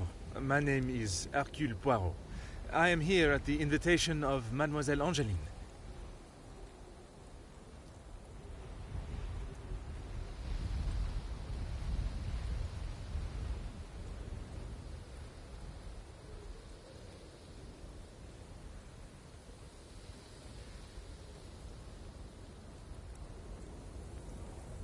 Ah, Detective Poirot. We have been expecting you. Please come in from this frightful cold.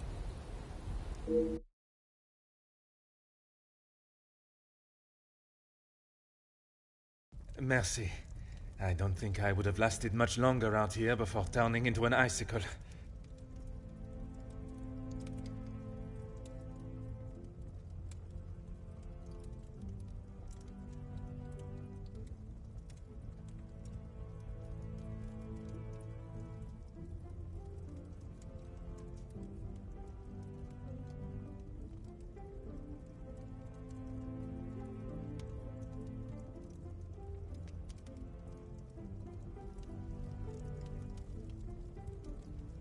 Welcome.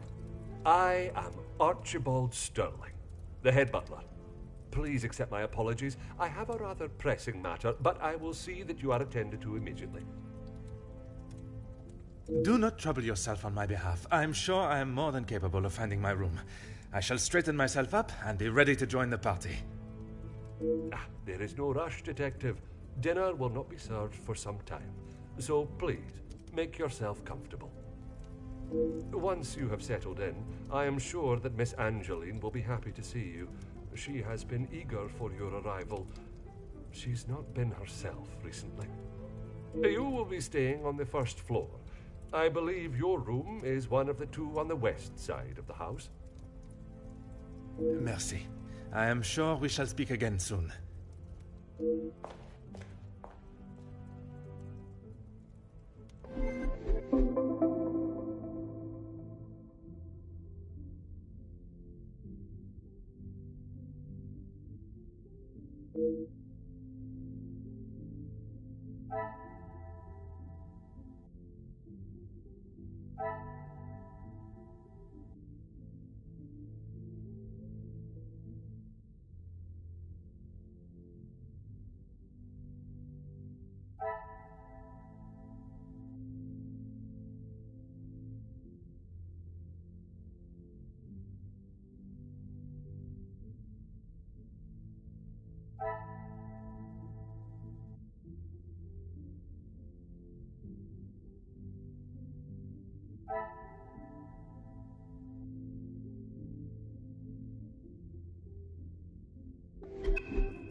Oh.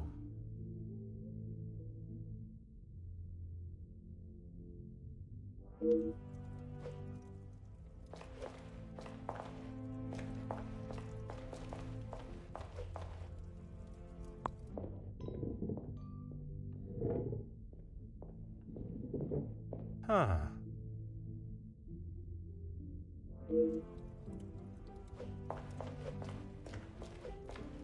Bonjour. Allow me to introduce myself.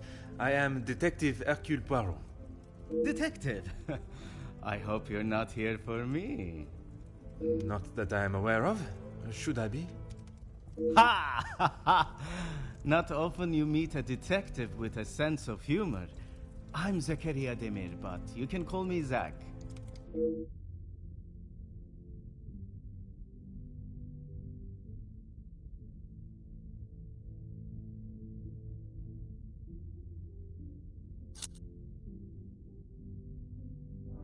If I had seen them, maybe I would have. It is meant to be their celebration, but they're always off, dealing with something or other. Something or other? A rather vague expression. Let's just say they like to keep their cards close to their chest. For such a well-known family, I'm surprised they can keep anything hidden. Would you care to elaborate on what Mademoiselle may be hiding? I'd rather not. You're the detective, isn't that your job? Très bien, Monsieur Demir.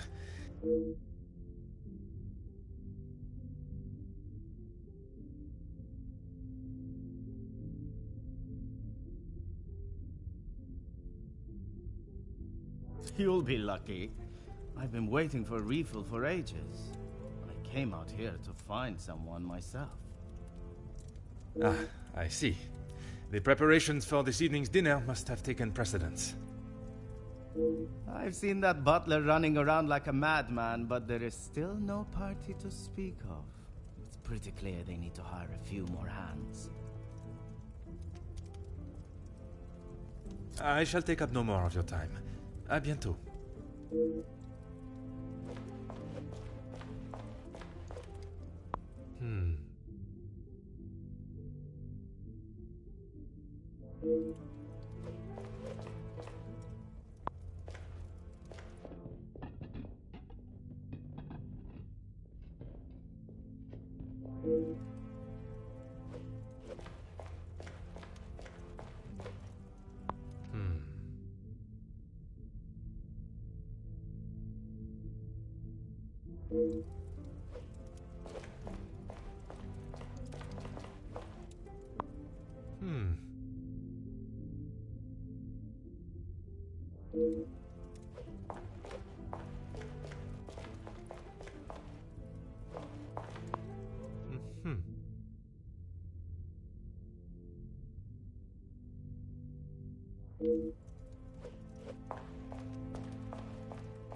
Oh.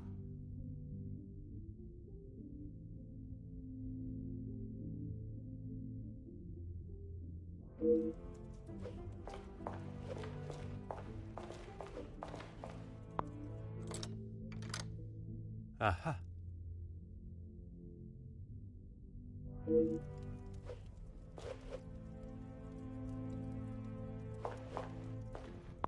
Aha.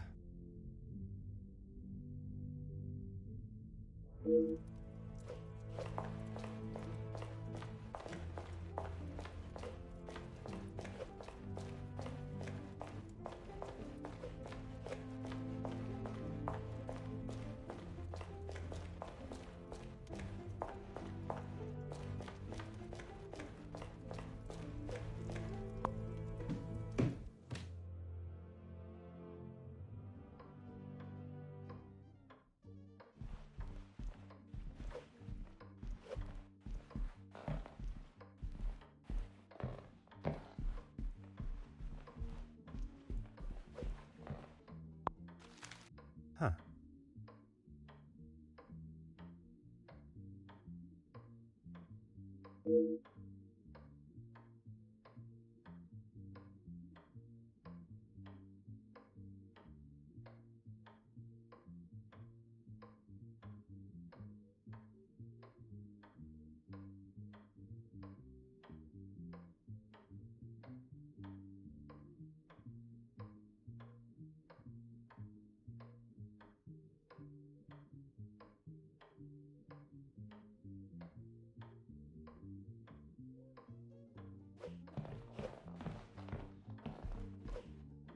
Huh.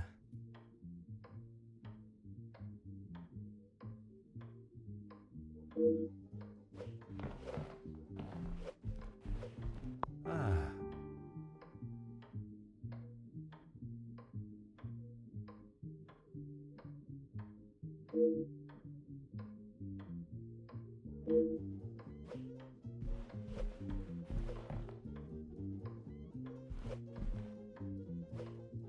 Ah.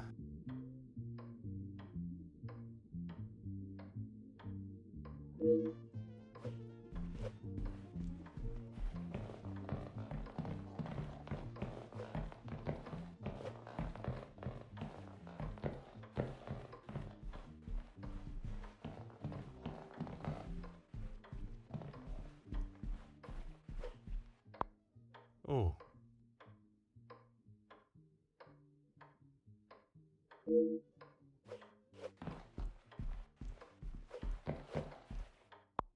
Aha.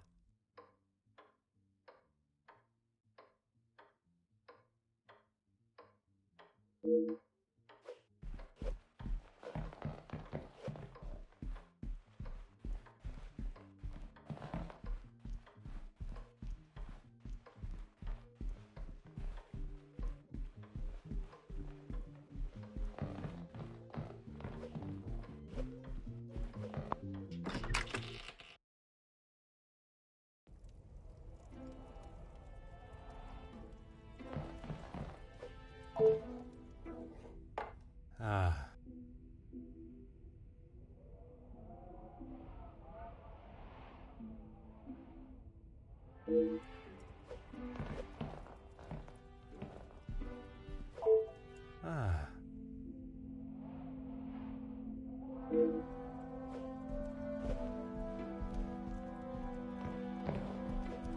Oh.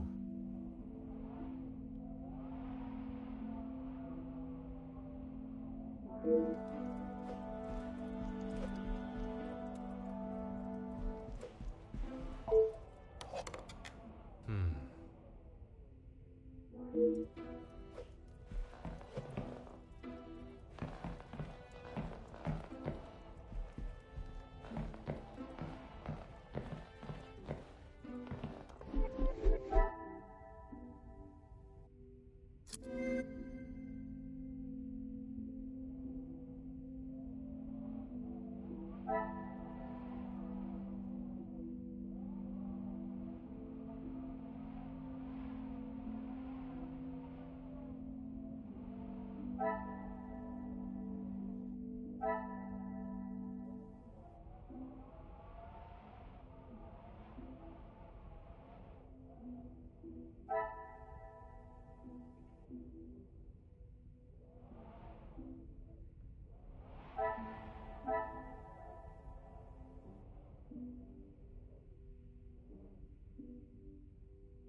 This will not get me any closer to my goal.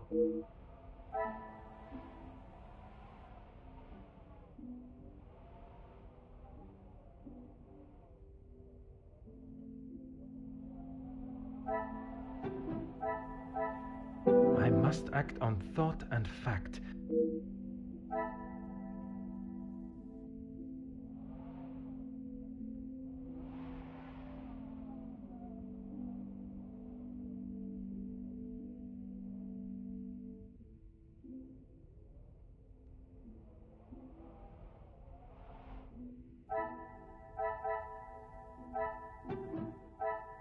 Some would say a lucky guess. I would say a moment of genius.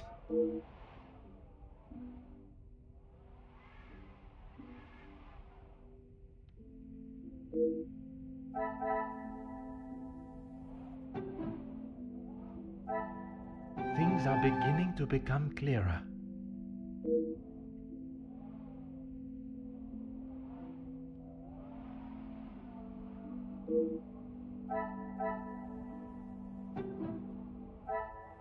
Come, my little grey cells. We must...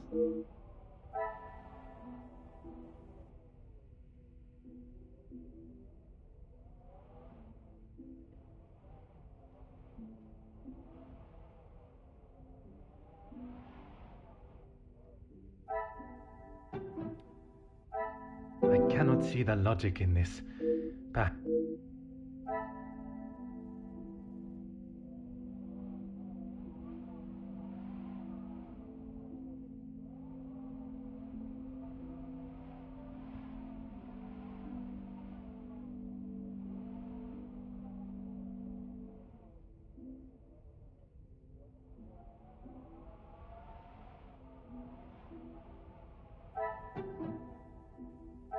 Order and method. That is the way to...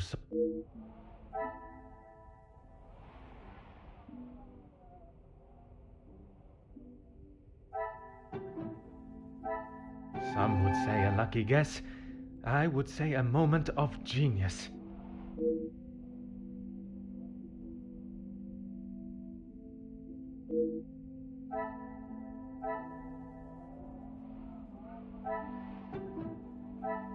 What a revelation!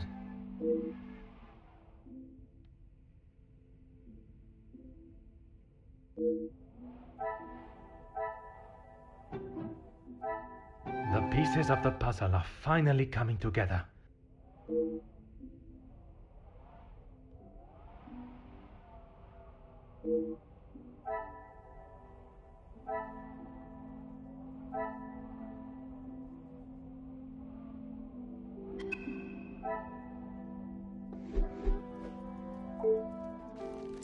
Huh.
You must be Detective Poirot.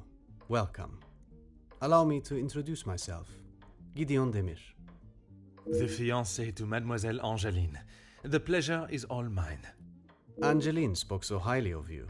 It sounds as though you are the man that can sort this terrible mess out. I am, monsieur. You have my word. Mostly friends of the family. A couple of business associates of mine. Quite a mix from all walks of life. With regards to the blackmailing, can they be trusted, or should they be considered suspects? Angeline is struggling to trust anyone right now, but Madame van den Bosch, as it is her house, thought it was best for us to have them all present. And they will all be staying in the house? Yes, it is a rather full house. All 6 guests will be staying on this floor. The family resides on the 2nd floor, as does Felix. I will be sure to speak with them all. However, I will keep my identity and purpose for being here hidden, at least until I have made my initial introductions. I'm afraid that ship may have already sailed. Once the Comtesse gets wind of something, a detective coming to the house, for example, you can bet everyone will know. She tries her best to keep everyone else happy, but I can see it is taking its toll. Quite understandable. She is feeling the burden of the family that is not hers to carry. Angeline has spoken with her mother. She has asked if there is anything that could be used against her, but she was just so dismissive. And what are your thoughts on the matter? I do not want to overstep my position, but if there is something that could damage not only the Van den Bosch name, but our future, Angeline deserves to know. That is a very diplomatic answer. You have met Madame. You know it is best to not get on her wrong side.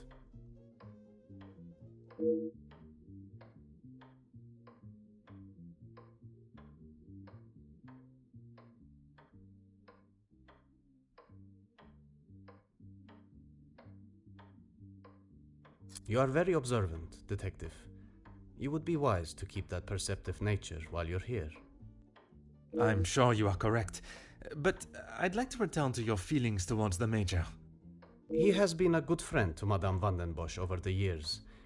but that does not make him a good man, or suitable to involve himself in family affairs.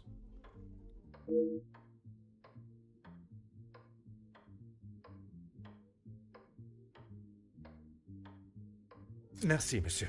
I shall leave you to prepare for tonight's celebrations.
Another success. I never doubted myself.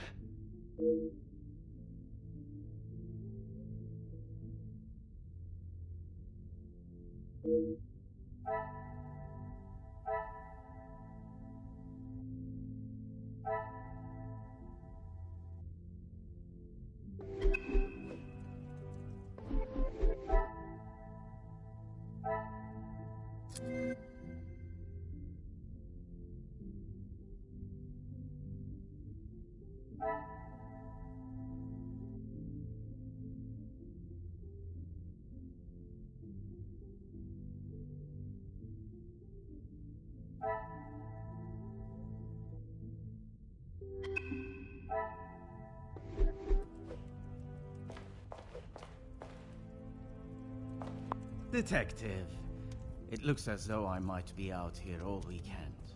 What can I do for you?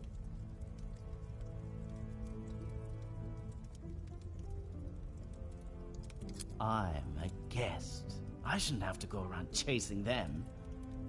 Perhaps the party preparation is more of a priority. It's not my fault they aren't ready. Why don't I wait here while you check in the butler's pantry in the east corridor? I think I saw a maid go in there earlier. I shall take up no more of your time. À bientôt.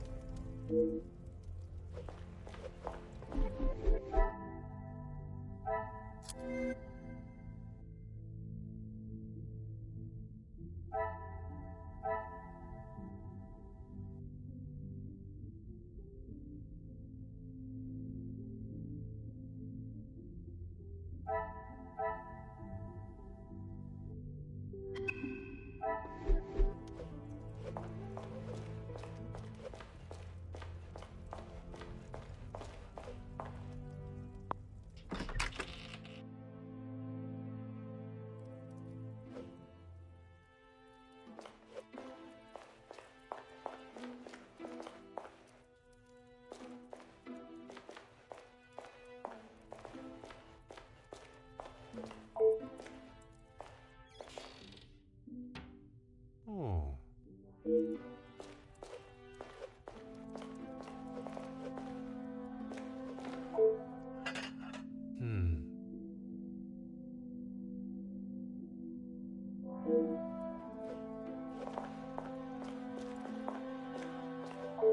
Ah, Mademoiselle Elizabeth. What a pleasure to see you again. Detective Poirot, I'm so glad you could make it. Unfortunately, it is not purely for pleasure that I am here.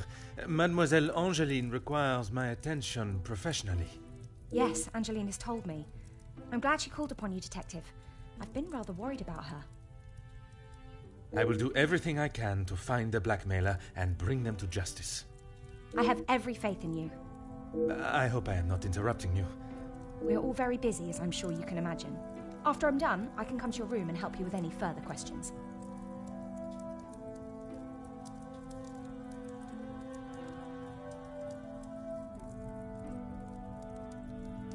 No one escorted you? I'm so sorry. Everyone is just so frantic at the moment.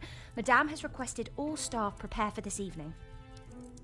And you have been tasked with jobs in the pantry. Surely your talents could be used elsewhere. I do as Madame asks. Well, as Archie asks. Monsieur Sterling. Yes, I met him when I arrived. A charming gentleman. He did give me some rather vague instructions to find my room, though. I can only apologise on his behalf. He would be mortified. I'm afraid I cannot be of much more help, but I believe you are located next to Mr. De Silva. By all means, the house is yours to explore.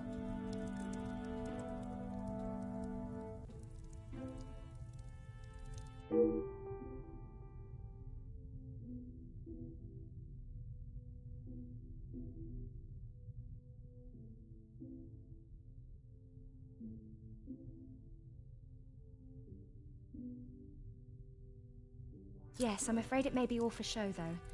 She has not been herself, and it is not only I that have noticed.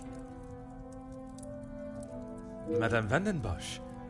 Surely it must have had some effect on her. Madame has carried on as though nothing has happened. She has never been one to show emotion, and she doesn't seem to notice how it has affected Angeline. The staff, on the other hand... Angeline means no harm, but there have been some instances recently where she has acted rather sharply with them. I hope not too sharply.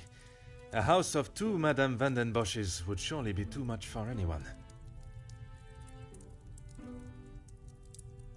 Ah yes, guests are requested to sign the book when arriving. I believe it gives details to the guests' room locations. It stated the male guests are to be staying in the East Wing.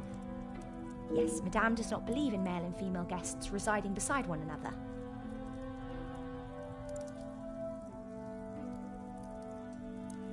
Oh, yes, well, I'm afraid it is far from a happy ending. Luke is sadly no longer with us.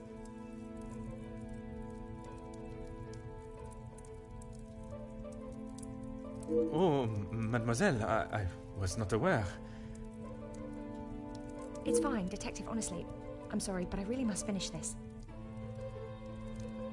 Bien sûr, mademoiselle.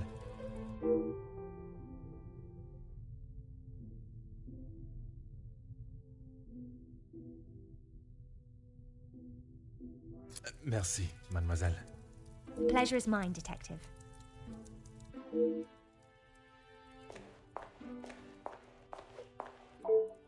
Before you leave, Detective, I have something for you beside the furnace here from Angeline. She wanted me to give it to you on your arrival. Merci, mademoiselle.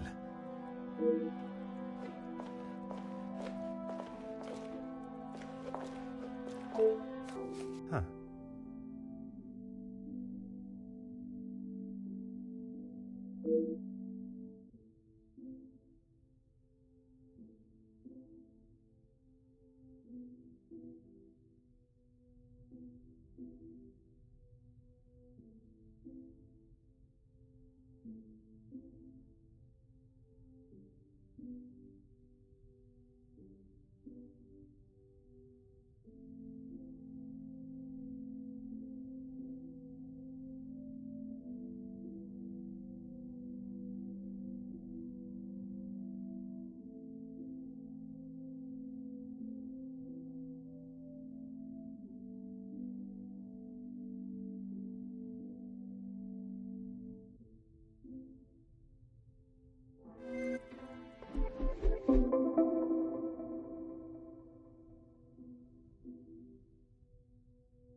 Is there something I am not seeing?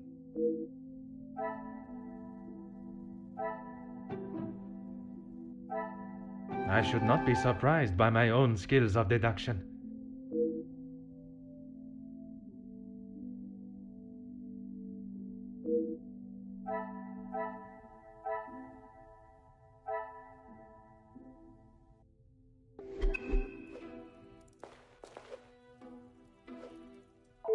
Of course, Detective. What is it?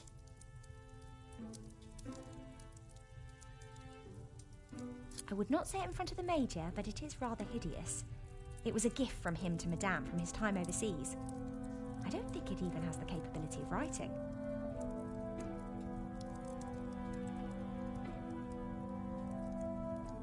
A pen that does not write is like a fish that cannot swim. As Angeline describes it, a useless ornament. It's the thought that counts, I suppose. Merci, mademoiselle. Pleasure is mine, Detective.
Aha.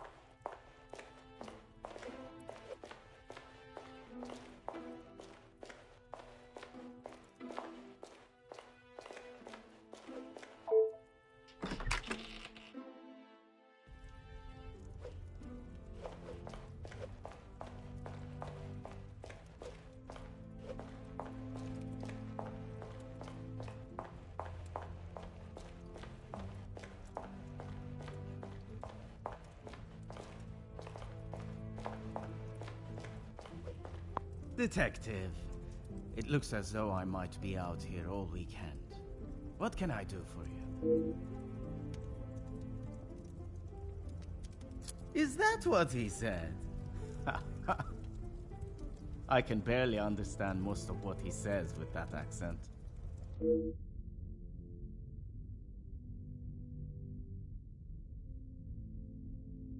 I find his accent rather pleasant, reassuring. I guess. Not too helpful when it comes to finding your room, though. you'll probably be the lucky one that has that hideous plant outside the door. I shall take up no more of your time. À bientôt.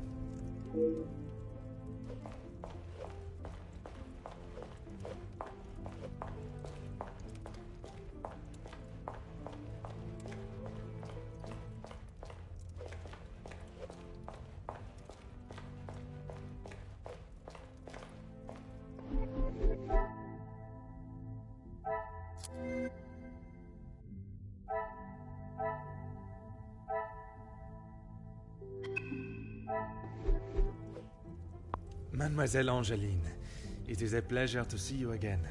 Detective, how wonderful you are here. Your travel was not too arduous, I hope? Watching from my carriage window, I saw the beautiful countryside and rolling hills. It was anything but taxing. I'm truly thankful you could make it here at such late notice. No thanks are required, mademoiselle. When one is requested personally, there is nothing more important.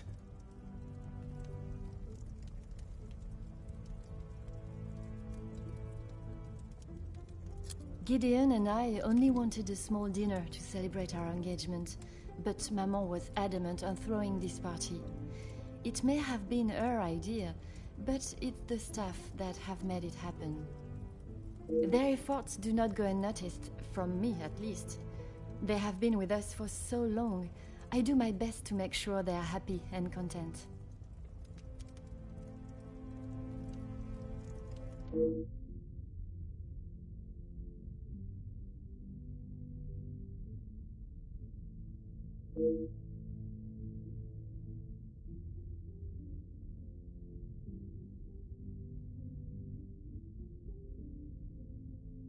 Only Maman, Elizabeth, my beloved Gideon, and you, of course. And what is your fiancé's opinion of the letters?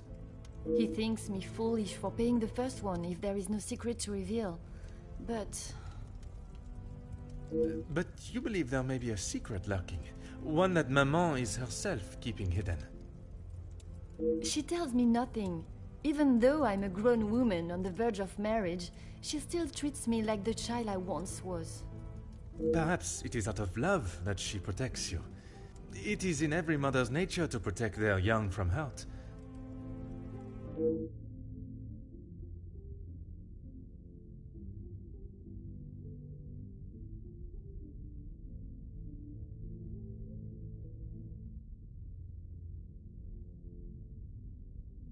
Not a single person. I don't know anyone that would stoop so low. The guests that will be joining us tonight, they are ones you can trust? I hope so, Detective. Before the letters arrived, I would not have thought twice about it. They are all close friends of yours, I assume. Friends and colleagues. Gideon has spoken positively about them. It would be a rather underhanded tactic to do such a thing to someone you are doing business with.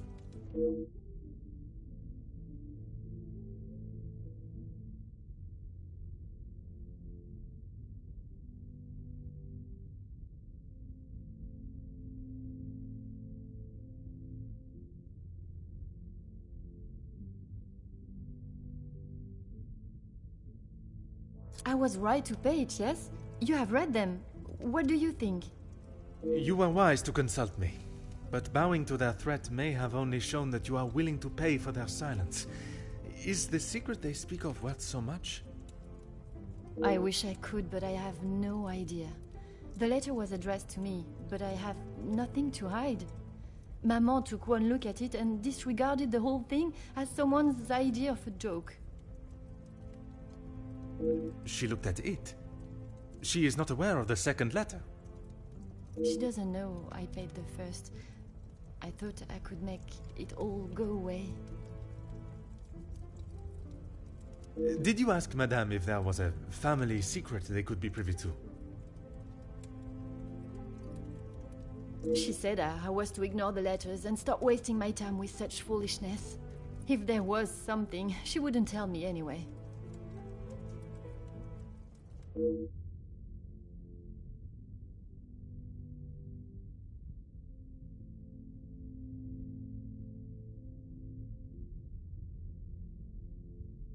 I couldn't ask Maman for the money. She was angry that I had even considered paying it. Gideon offered to help. Pardon, did he not think you foolish for paying? He did, but he said he couldn't stand by and watch me in so much distress. How honorable. We are soon to be married, Detective. A loving partnership that faces their troubles together. They are his words. I did not mean anything by it, mademoiselle. You have found yourself a husband that will stand by your side and do what must be done to protect you. I am most pleased for you. Oh, Detective, I'm afraid I just don't know. She was quite adamant at the police station that she would not be returning to the house, but I assumed she would at least collect her belongings. Maman demanded that Elizabeth pack up everything she had and dispose of it.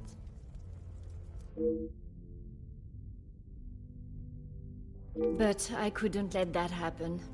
Elizabeth and I took her belongings, what little there was of them, to a friend of hers in the town that Elizabeth knew of. But not even she had heard from her. I wanted to contact her, but I had no address or telephone number. Surely Madame must have had some information when she employed her. You saw how Maman was. As soon as Fleurette was out of sight of the house, it was as though she had never been there at all. Elizabeth was most upset at the news Fleurette would not be returning. And your mama's choice to ignore her accountability for the girl stopped you searching. Please, Detective, you cannot make me feel any worse than I already do. If I could go back and live that day again, you must believe me, I would never have done it.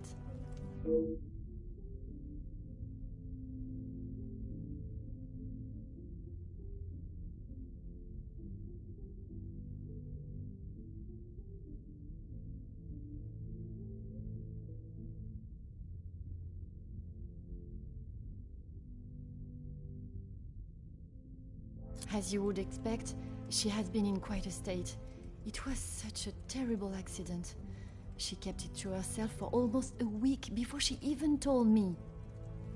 Pardon, how could you not know? Surely his absence from the house was noticed. Maman fired him after he returned to the house. She said he could not be trusted. But Mademoiselle Elizabeth's position was kept? I begged Maman, for them both, but she said if he was willing to go behind her back, what else could he do? Falling in love is a far cry from committing even the smallest crime, n'est-ce pas?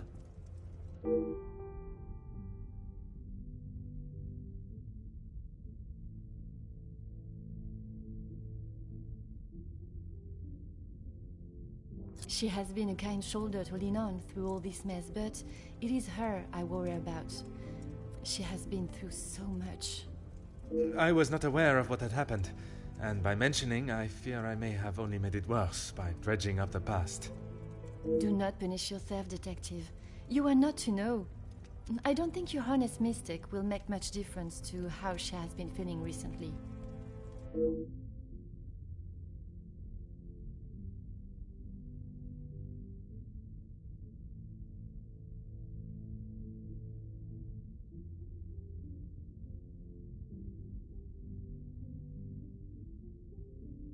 Yes, Maman has quite a collection, although they are not all to my taste.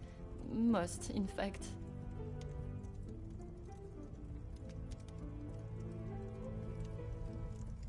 The painting of the saints, in particular, it is quite exquisite.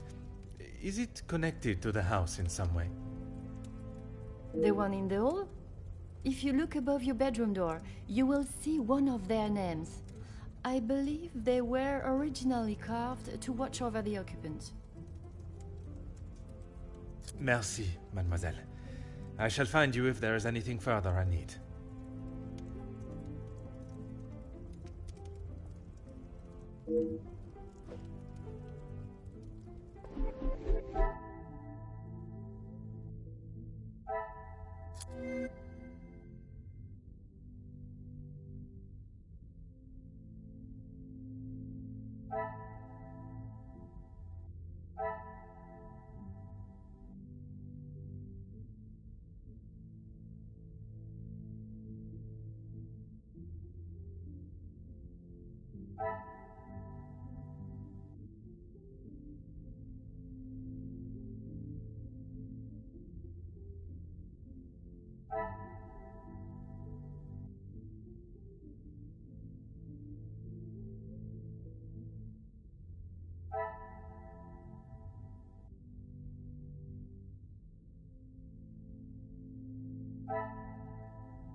I must act on thought and...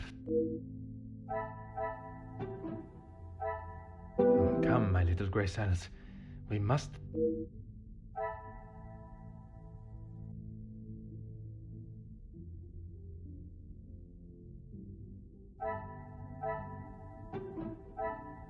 I must take a different approach if I am to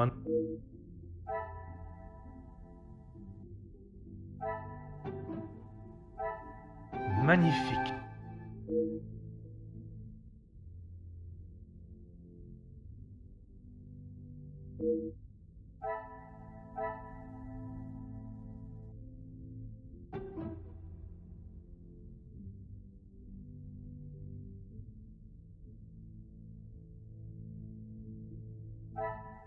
I cannot see the logic in this. Order and method. That it...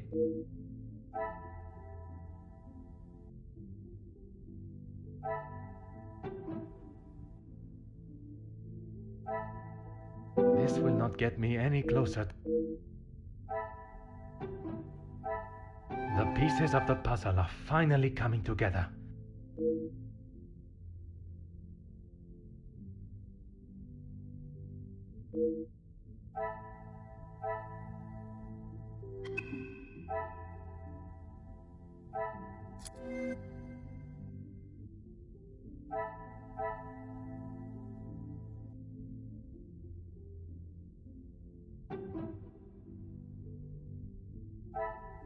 What a revelation!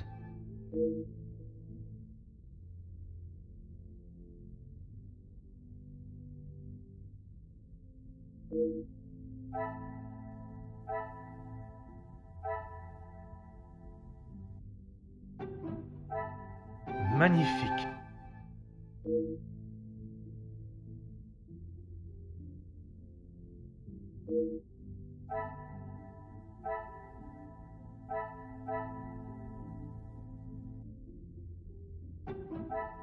I must take a different approach if I am to uncover the truth.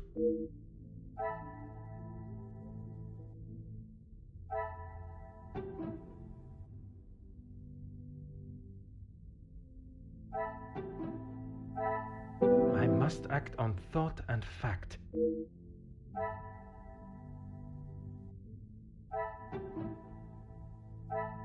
Some would say a lucky guess. I would say a moment of genius.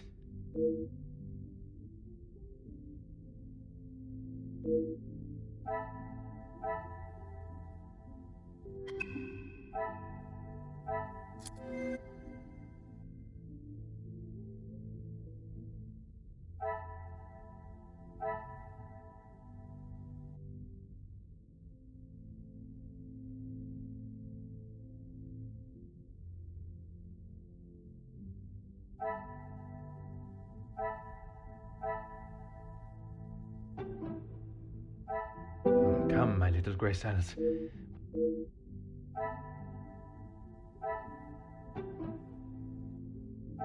This will not get me any closer to...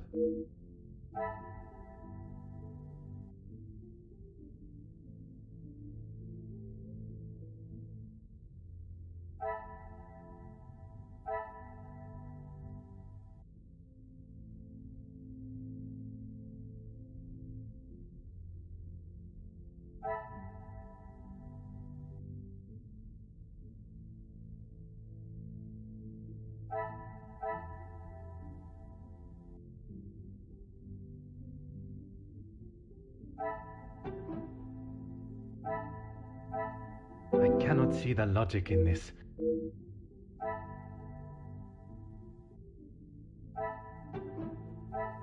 I should not be surprised by my own skills of deduction.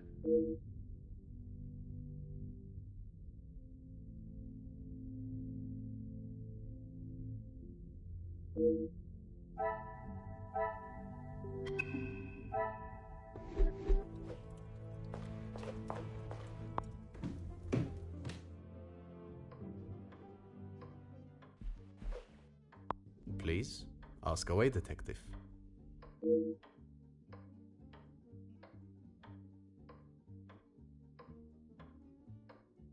As far as I'm aware, everything is in order. From what I understand, the late Viscount had made some questionable investments. But that is all in the past. And regarding the payment of the blackmail? Angeline does not have to worry about money anymore. I was born into some wealth, and I have earned my own fortune. Angeline has spoken of it. You made quite the impression on her, detective. I feel responsible for what came from that day. Florette's dismissal and Luke's. It is not your fault. Madame van den Bosch does not like it when her rules or authority are undermined. I try to explain to Angeline the same, but her guilt has not left her.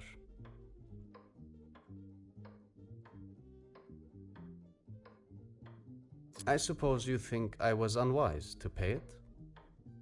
I am glad Mademoiselle requested my help before you fell further out of pocket. Madame van den Bosch had no intentions of paying it, whether she believes there is a secret that could ruin the family or not.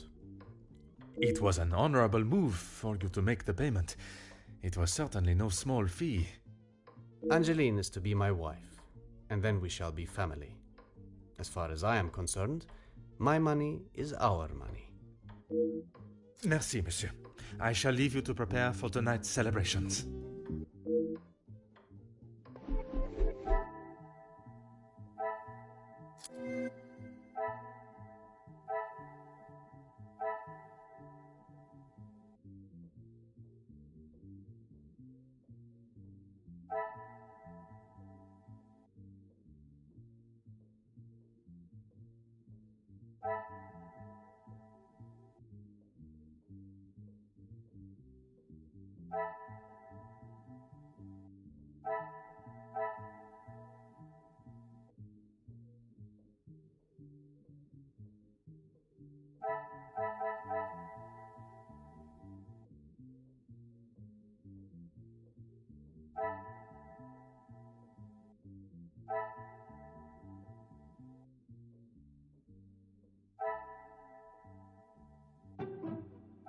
Order and method.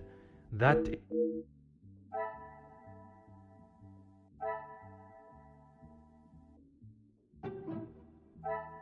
Things are beginning to become clearer.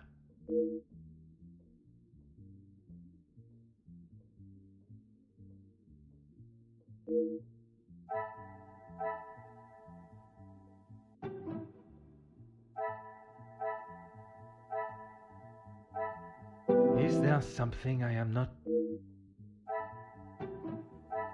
Another success. I never doubted myself.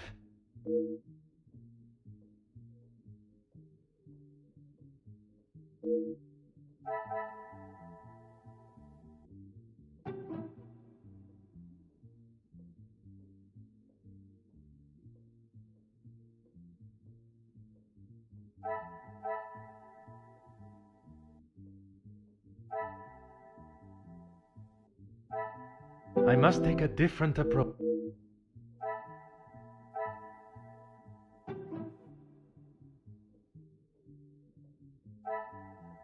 Come, my little grey cells.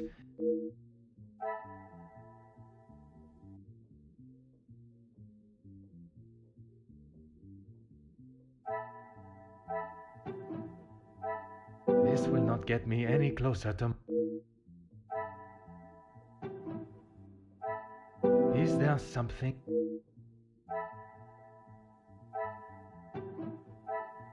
Some would say a lucky guess. I would say a moment of genius.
Huh.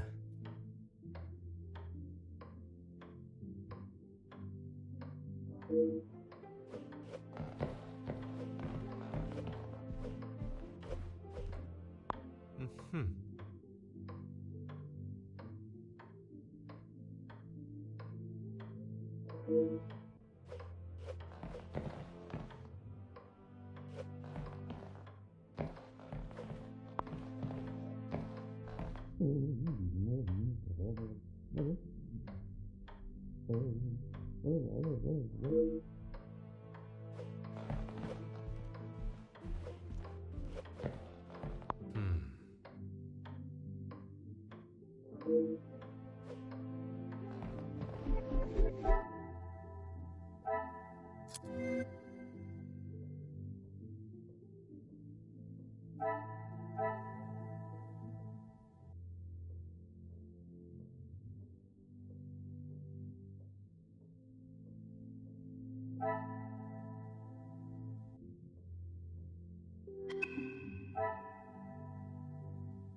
Huh.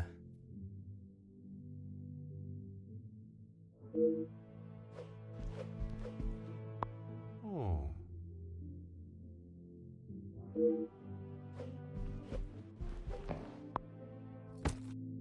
Oh.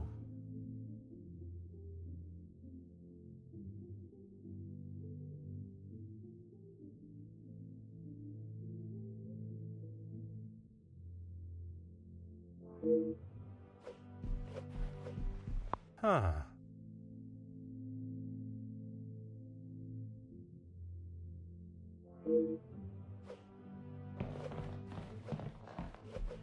Ah.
Aha.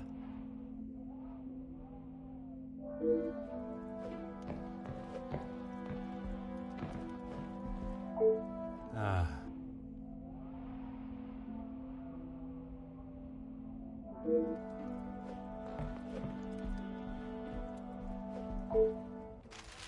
Huh.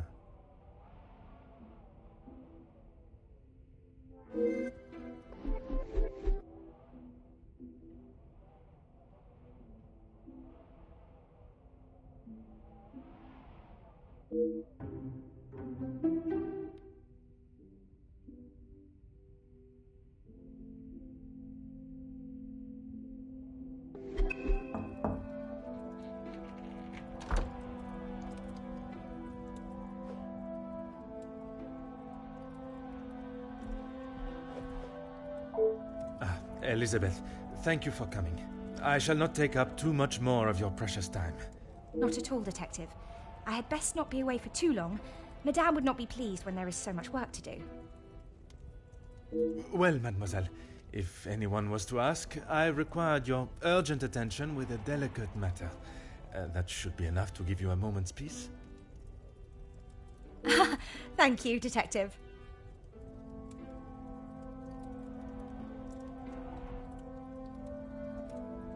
I have heard whispers, but this town is full of busybodies. It's hard to know what is the truth and what is hot air from socialites trying to outdo one another.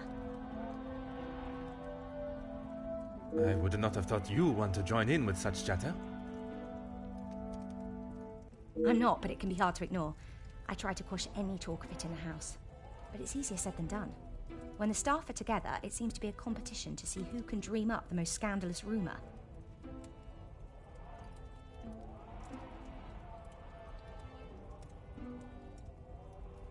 You are a loyal maid and friend.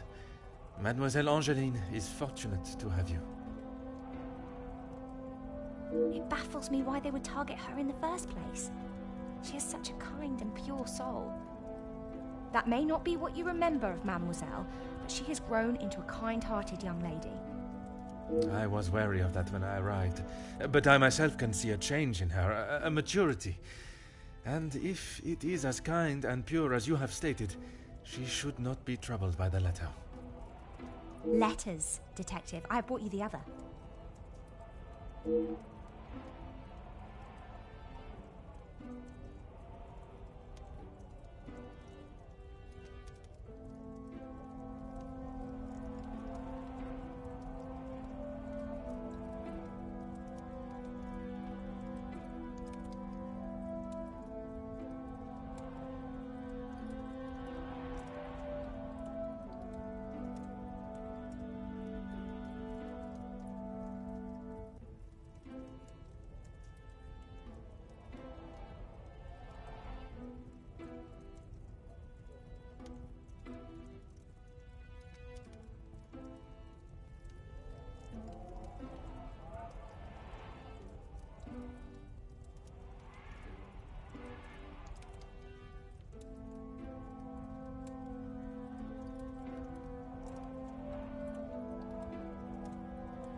I have tried to tell her not to think any more on them, but she fears that even a fabricated story could ruin the family name. She even frets at what it may do to her engagement. I have met Monsieur Demire, and I cannot see his love for Angeline diminishing at something so trivial. Merci for bringing this letter to me.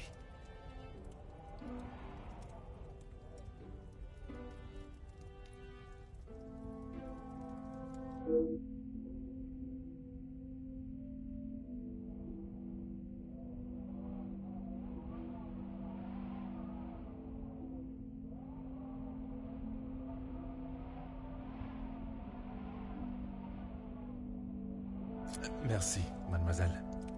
Pleasure is mine, detective.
I must act on thought, order and method.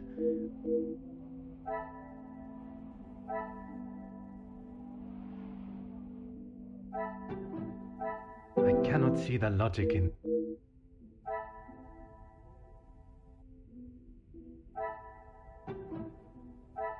I should not be surprised by my own skills of deduction.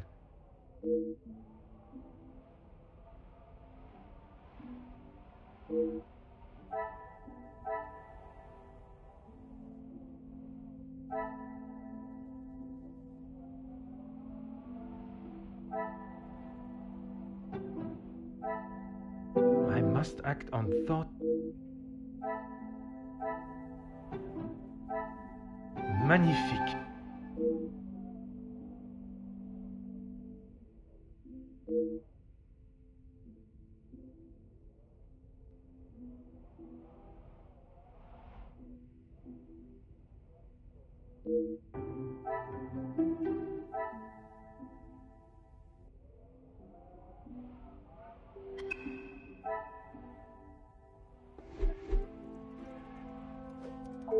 Of course, detective. What is it? That is news to me, detective. The deeds to the house that have been left on the table. Perhaps I am jumping to a hasty assumption. Oh no, Madame asked Archie to inquire in town about having the house registered as a landmark. It's a shame the snow is so thick. The gardens are quite wonderful in full bloom. Perhaps you will be able to walk them when the snow clears.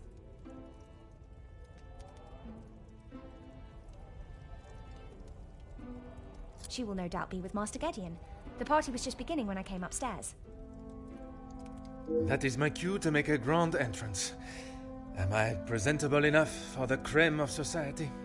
Quite handsome, detective. Merci. If you catch me snoring, please poke me in the ribs. I will use Madame's sharpest poker.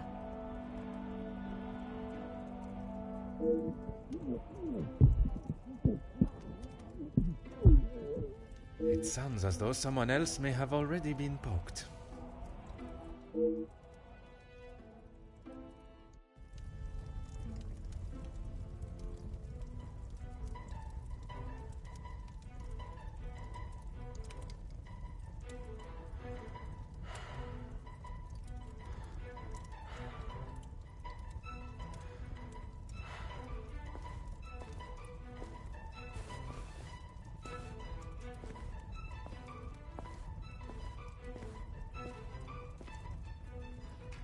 Ladies and gentlemen, please, if you would be so kind to return to the party. With all this excitement out here... I believe that is an end to the excitement, as you put it, Monsieur Demire.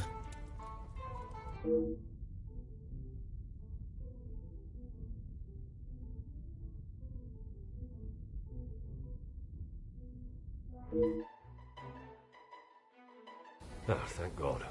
One last match. Bonjour, Monsieur Hagen. I wondered when you would be arriving. At least now you can do your job. Pardon, Monsieur. I have just been assaulted. I want him arrested. I'm afraid it is not as simple as that. I merely witnessed you standing up from the ground. This is ridiculous. You know very well what he did. Perhaps you could elaborate on what instigated the altercation. I should have known you wouldn't make things easy.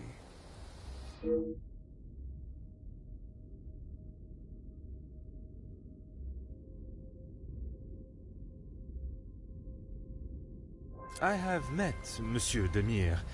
He does not seem one to physically assault someone unless provoked.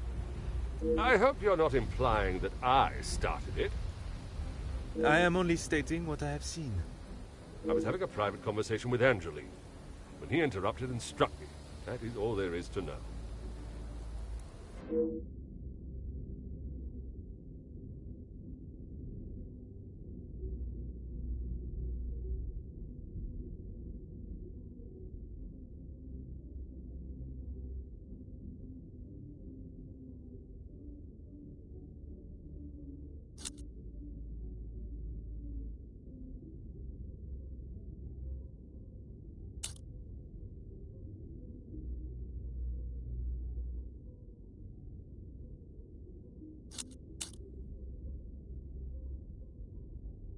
The content of my conversation is not your concern.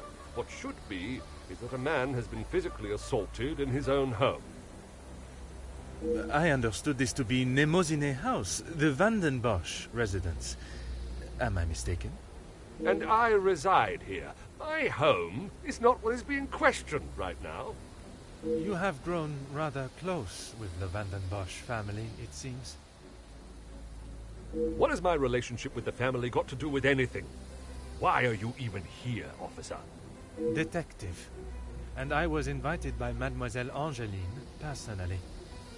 Seems to be mistake after mistake with that girl.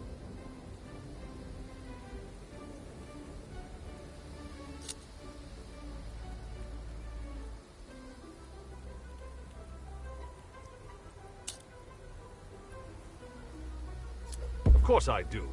What a stupid question. He is scum. Him and his whole family. If I had my way, he wouldn't have even stepped foot in this house.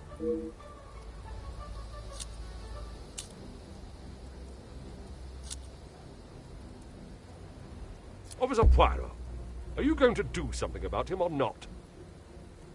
It is Detective Poirot. And if you refuse to answer my questions, I do not see how I can continue.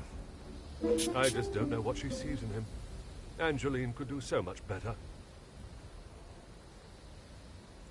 I don't think she realizes what she is getting herself into. I can't imagine her living a happy life with that rogue. I see. Merci, monsieur, for your honest opinion, whether I agree or not. I shall leave you to your cigar and return to the party.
Bye.